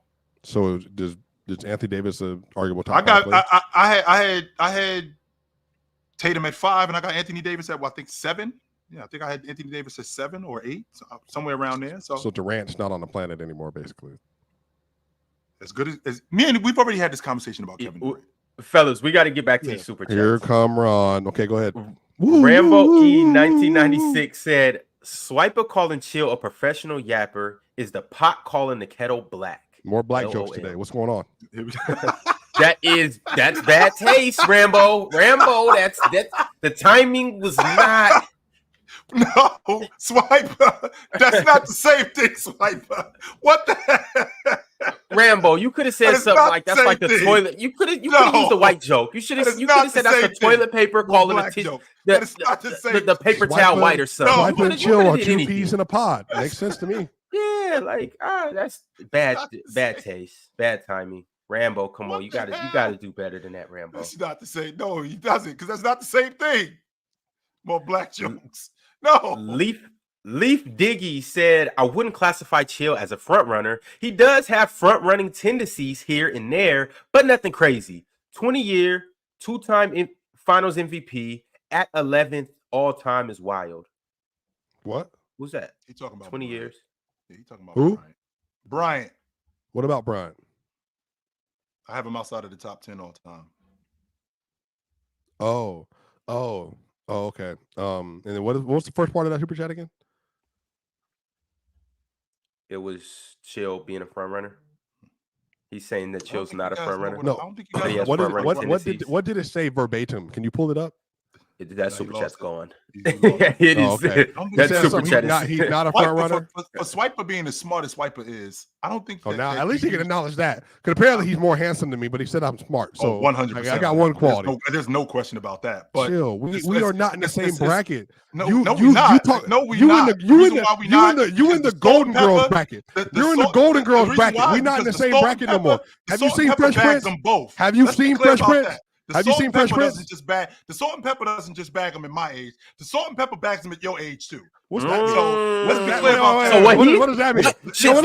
What he's trying to say is Tatum might not be looking at the girls that you look at, but the girls that look at you look at Chill. That's what Chill's trying to say. Yes. I think I'll say it like this, Ron. I'm talking to Ron. All right, I'm talking to you. Okay, Ron, where you at? I'm talking to you, Ron. I think the women I like got a little bit too much melanin in their skin for Chill, but that's so I don't know. I don't know. So I only like white women. How about that? That's what it is. Yeah, I'm only into the white girls. I've just put up a poll. Swiper, you asked for it. You got it. Who's winning this episode right now? I got my man Swiper in the left corner. I got Chill in the right corner, and they've been going toe to toe from start to finish. You guys let me know who is winning this episode. It's been a slugfest. But while y'all voting, I'm going to go to the next super chat from MP13. He said, where is Alexander Carolyn on this list? Did I miss him? His record is 887 wins and only 2 losses. You guys know? I don't. Sorry. MP13, we not hit, my man. You're going to have to put us on. It's Mr. GQ to you, said, yo, Swiper, ... If you think Chill is bad, think about Damo, ... Born in North Carolina. Fan of the Lakers, Yankees, Dolphins, Tar Heels for football, Tar Heels for basketball, and Ducks for football. They don't have a. Shaking my head. They don't. Where is the Carolina Panthers? Where are they located? They're North Carolina. They're in Charlotte. I mean, I don't like that either, but Damo's Damo. So sure, he doesn't really have a lot of loyalty. He didn't really have a lot of loyalty except to LeBron. So whatever. MP13 said, we are still questioning Jokic's passing. What the hell is going on we are right not now? questioning Jokic's passing. Jokic isn't. Yeah, you are. Yes, you are. You're comparing him to Wilt. You're questioning him. You said Wilt's better. You obviously don't know what you're talking about. Wilt wasn't even. I did say that. I said Chamberlain is better. Yes, I did. Yes, I did say that. And I'm standing on that. Yes, I did say that. You're standing. Yes, I did. I am standing on a house of falling cards. You're standing on a house of falling cards, Chill. Yes, I am doing that. And if you're going to tell me once again, you're standing in quicksand. You're dying. Let me help you. Chill. Here's a boat. Here's a rope. Here, Chill. Let me pull you out. Please help me pull you out so you do not drown in this take. There you go. Chill. I need to ask you a direct question. I need to ask you a direct question. Why does no one say Wilt Chamberlain is an outright better passer than Bill Walton, if that's the case? Because he ain't do it as long enough. That's why. Hey, Ron, next super chat. All right. Rated R. Chill finish. You can read the next super chat. Sports debate said Swiper a casual. He doesn't know football. Stick to jocking Jokic. Nuts. Say that 3 times in a row as fast as you can. See if you can say it.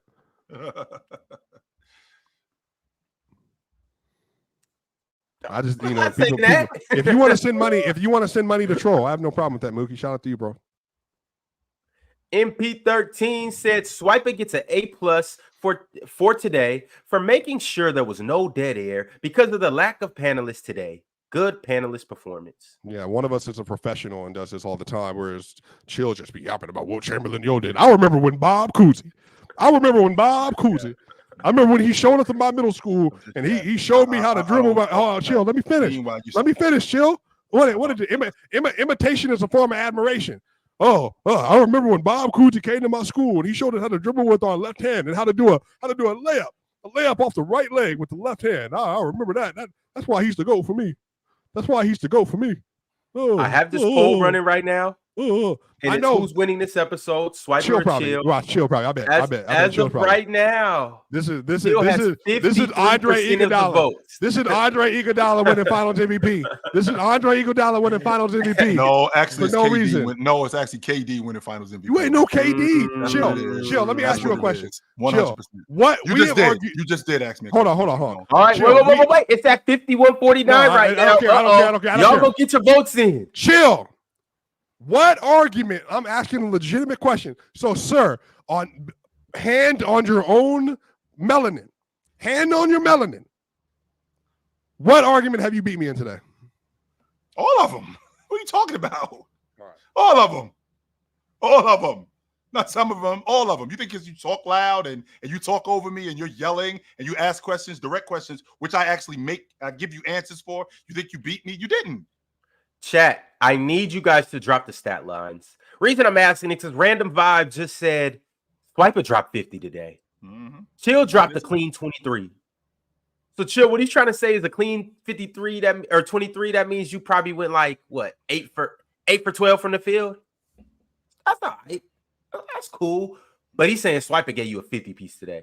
Chat, let me know these two Here, stat let me do what I did today. This is Chill. This is what your favorite player did. Remember, hold on. Let me lock in. Watch Chill. Let me lock in. Game 6, 2012. LeBron versus Boston. Throw the shoulders. Are we done? Throw the shoulders. 45 points in Boston. Throw the shoulders. This ain't my home turf. I'm still new here. Chill. Drop 45 in your house. On player's choice.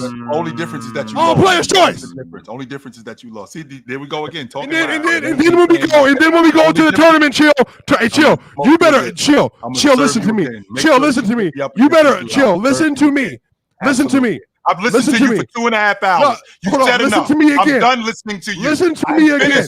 Listen to me again. Put the gloves on. When we do this tournament, you better avoid me. You better go to the other side of the bracket. You better avoid me, actually. Why would I avoid a senior citizen? Why would I avoid you? Matter of fact, I'll help you across the street. I'll help you across the street, Chill. There you go. In the words of Dr. King, when you have to resort to insults, the argument's done. That's not an insult. There you go. You're 13 years away. I'm not a senior citizen. All right, I'm sorry. Near close to it. You and Will Smith are the same age. Will Smith is 5 years older than me. But he's 57? Fellas, I got to get back to the super chats. Jerry said, who's better at 6'6"? Allen Iverson or Chris Paul? Depends on you dudes. Y'all love buckets, so y'all love buckets, and y'all love how guys get to the basket and score. Y'all gonna completely disregard how good Chris Paul is and all that other stuff. You're just gonna see Allen Iverson crossing over people to death, and you're gonna immediately go as Allen Iverson. That's what you're gonna do. Chill. Be that as it may, AI clears at 6'6". Hey, we don't got time for that, but I got AI. Who you got, Swiper? 2 of them. Chris Paul and AI. Yeah, if they were 6'6". No, Chris Paul. Why? The more efficient scorer, much better playmaker, much better defender. Yeah, Chris distributor, all that good stuff. All right. DSG Piccolo said, y'all see Middleton had 2 arthroscopic ankle surgeries, expected to be ready by the start of the season. 2 of them. Had surgery on both ankles. Yeah, it was just. I'm sorry. No, go ahead. It was just cleaning up his ankle. That's all it was. It wasn't nothing major. Yeah. Alan Ao said, Wilt not even a better passer than Kareem if we're keeping it a buck. I mean, I think Chill. I'm not going to say you've said some crazy things on here, but that was pretty crazy. What you said today was pretty crazy. Like, I'm not gonna lie. You're not gonna correct it because you don't. If I push back against it, it's like, well, swipe it's just whatever.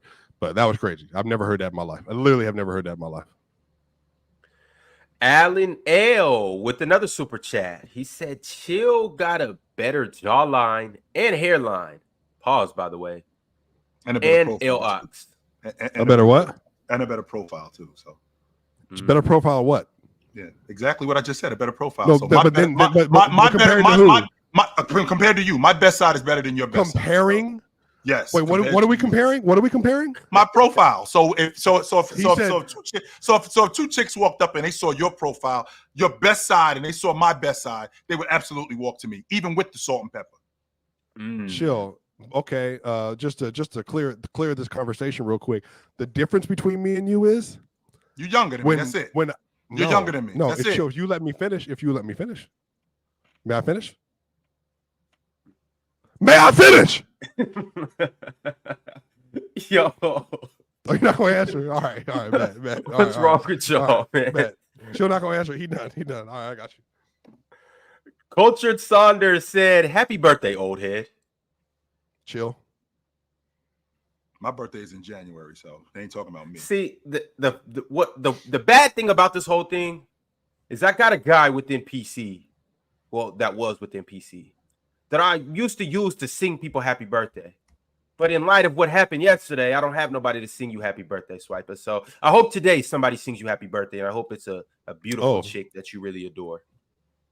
A woman will or man definitely be singing me happy birthday. Yeah, and again, shout out if man, whatever. I mean, my homeboy called me. He was one of the first people to call me today. Shout out. Grammy. He's a Grammy winner actually. That's dope. Yeah, he's a sound engineer. So like that's not a flex on me. That's a flex on him. That's incredible. To be a Grammy award winning sound engineer, that's insane to me. I'd make fun of him all the time for that.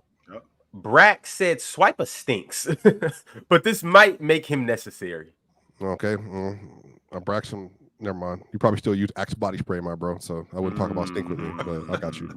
Shout out to Brax. You stinking up all of Tennessee with that Axe? Damn, Brax.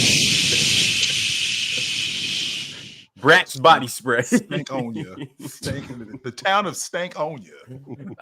Shout out Brax, man. El Tito Bandito said being on the James train is crazy. Who's on the James train? He was talking about the bandwagoning and basically saying, "Are you on the James train, Chill? James guy? Are you on the James train, Trill? What's the James train? You said you've been on James. You said I have been on James early in this episode. Since he first showed up, I was on the James train. When he first showed up to the NBA, when he was in high school, I thought he would be great. Yes, I was.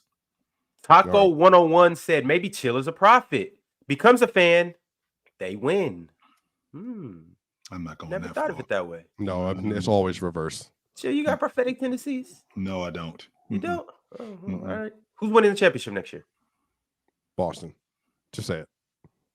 I don't know. We've had 6 different champions in the last decade. So who you got? Right now, today, who you got? Boston. All right, we will see if Chill's a prophet. Is this a locked-in pick? Are y'all gonna lock this in, or is Chill gonna change it 3 months from now? It's locked in. He's just said it. Well, Chill doesn't really lock in with things unless they know. Oh, really? Unless he knows he's gonna win. Not true. I try to get back to these super chats. We can't do this. We are on our last minute.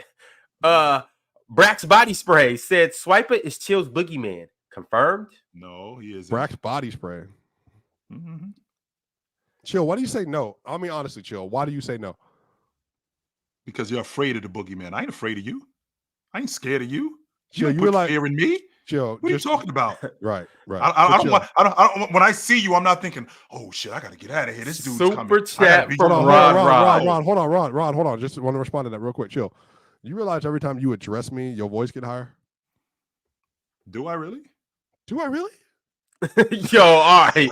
Rod said, "Where's John Jones? He should be top 5." I think John Jones was in like the 60s. I want to say.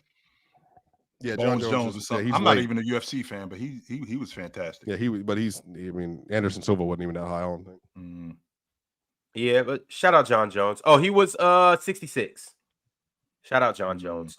Rambo E 1996 said respectfully, they disrespected Manny Pac-Man. DSG Piccolo said, Ron, this is a clip right here. Dub content creation. Which I think that was when we were going on a rant about sure it was Will Jokic. No, what? No, that wasn't it, right? I promise you, it was during the Will Jokic part. Yeah, please clip that. Honestly, that's a TikToker right there. The crazy thing about it is, Chill, you not really tripping right now. Apparently, I am according to Swiper. And Baba, you better watch your mouth because you lucky when I was in school with you, you wasn't doing my homework and your chick was hanging out with me instead of you. So you better watch your 16-year-old mouth when you talk to me before I get your father on the phone. Have him smack you in the back of your peasy ass head. That's what you better do. You better watch your mouth when you talk to me. So you see how Chill's voice changes there when he's addressing somebody that he needs to talk down to, as opposed to how he talked to me. I do the same thing with you too. No, you don't. Don't make your voice deeper right now to make a point. I don't have to. Trying to talk like Batman. You see how he's trying to talk like Batman? Oh, I was born in the dark. Dream the dream with the super chat. Say, how many minutes of Wilt you watch, Swiper? Shaking my head. Well, I'm about to tell a Chill joke, but I'm not going to be that mean. I'm going to say something crazy. But no, I'm going to say something crazy. Liam said, Joker should learn how to pass on a meal. He lost 35 pounds. Joker looks great. He ain't passed up on enough. Yeah. According to some people, that's fire. The one said Jeter has 5 rings. Clown. He was talking about the first 7 years. That's what Swiper was talking about. He wasn't talking about his entire career. Jamal said, love the sun getting Marina Mabry. How you feel about that? Yeah, she went to Connecticut, right? Yeah. What did I say? Phoenix? Yeah, it was Connecticut. Yeah. Baba is the dude, by the way, from TikTok. He the big nose pimple nose dude that he thinks that I'm his father. I'm not, yo. I don't know you. I don't know. How do you know? Because he said that on the internet that I'm his father. You're not? Oh, I know for a fact I'm not. Oh, Chill. You are his father. Apparently he thinks I am, and that's why he's saying that. Baba's 16. Yeah, he's saying I am. That's why he's saying that I don't talk to my kids. 36 years old. So apparently I'm his father, and I should be more involved in your life. So should I? So should I call you more? Should I have taken you to the movies? Should I have bought you dinner? Right? Should I have had talks with you a little bit more? You would be a mean mentor. You would be a really mean mentor. Oh, absolutely not. No, I wouldn't be. I don't think. Baba's probably looking for a legit mentor, and Chill's over here making fun of him on front of hundreds of people. This is the same dude who comes in here and makes fun of me the entire time. So him and father-son duos do. Mm-hmm. My daughter doesn't have a problem with me as her father. So. Brax Body Spray said Swiper did Chill the same way Kobe did. No, he didn't actually. What happened? No, he did not. Kobe, Chill. What happened? Kobe and I Swiper, actually another day. Yeah, I don't know. Another day. Kobe and you had beef? Tomorrow. No. Tomorrow, Swiper. Just come in and ask the same question, and we can get the whole story. We'll talk about it. Thickest Pilot 9 said, Chill, your patience is admirable. I'd crash out. Yeah, ain't no reason. Admirable. Mm-hmm. It's called being an adult. That's what. No, that's not what. Chill. You literally crash out all the time. You're such a hypocrite. You really want us to pretend that you don't do what we know that you do. We know how you behave. I think it's interesting that you try to get me to do that regularly, and you don't. I try. You do it. Chill. I had you bragging somehow, some way. Today turned in you bragging about your side profile like this is a Hinge account. That's not crashing out. What does that have to do with Chill. crashing Why out? are we having a conversation about your side profile? Because I said I'm better. Because I'm better looking than you. That's why.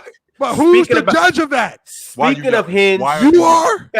Speaking of Hinge, Swipe and Chill, I got places to be. All right. Yes, you do.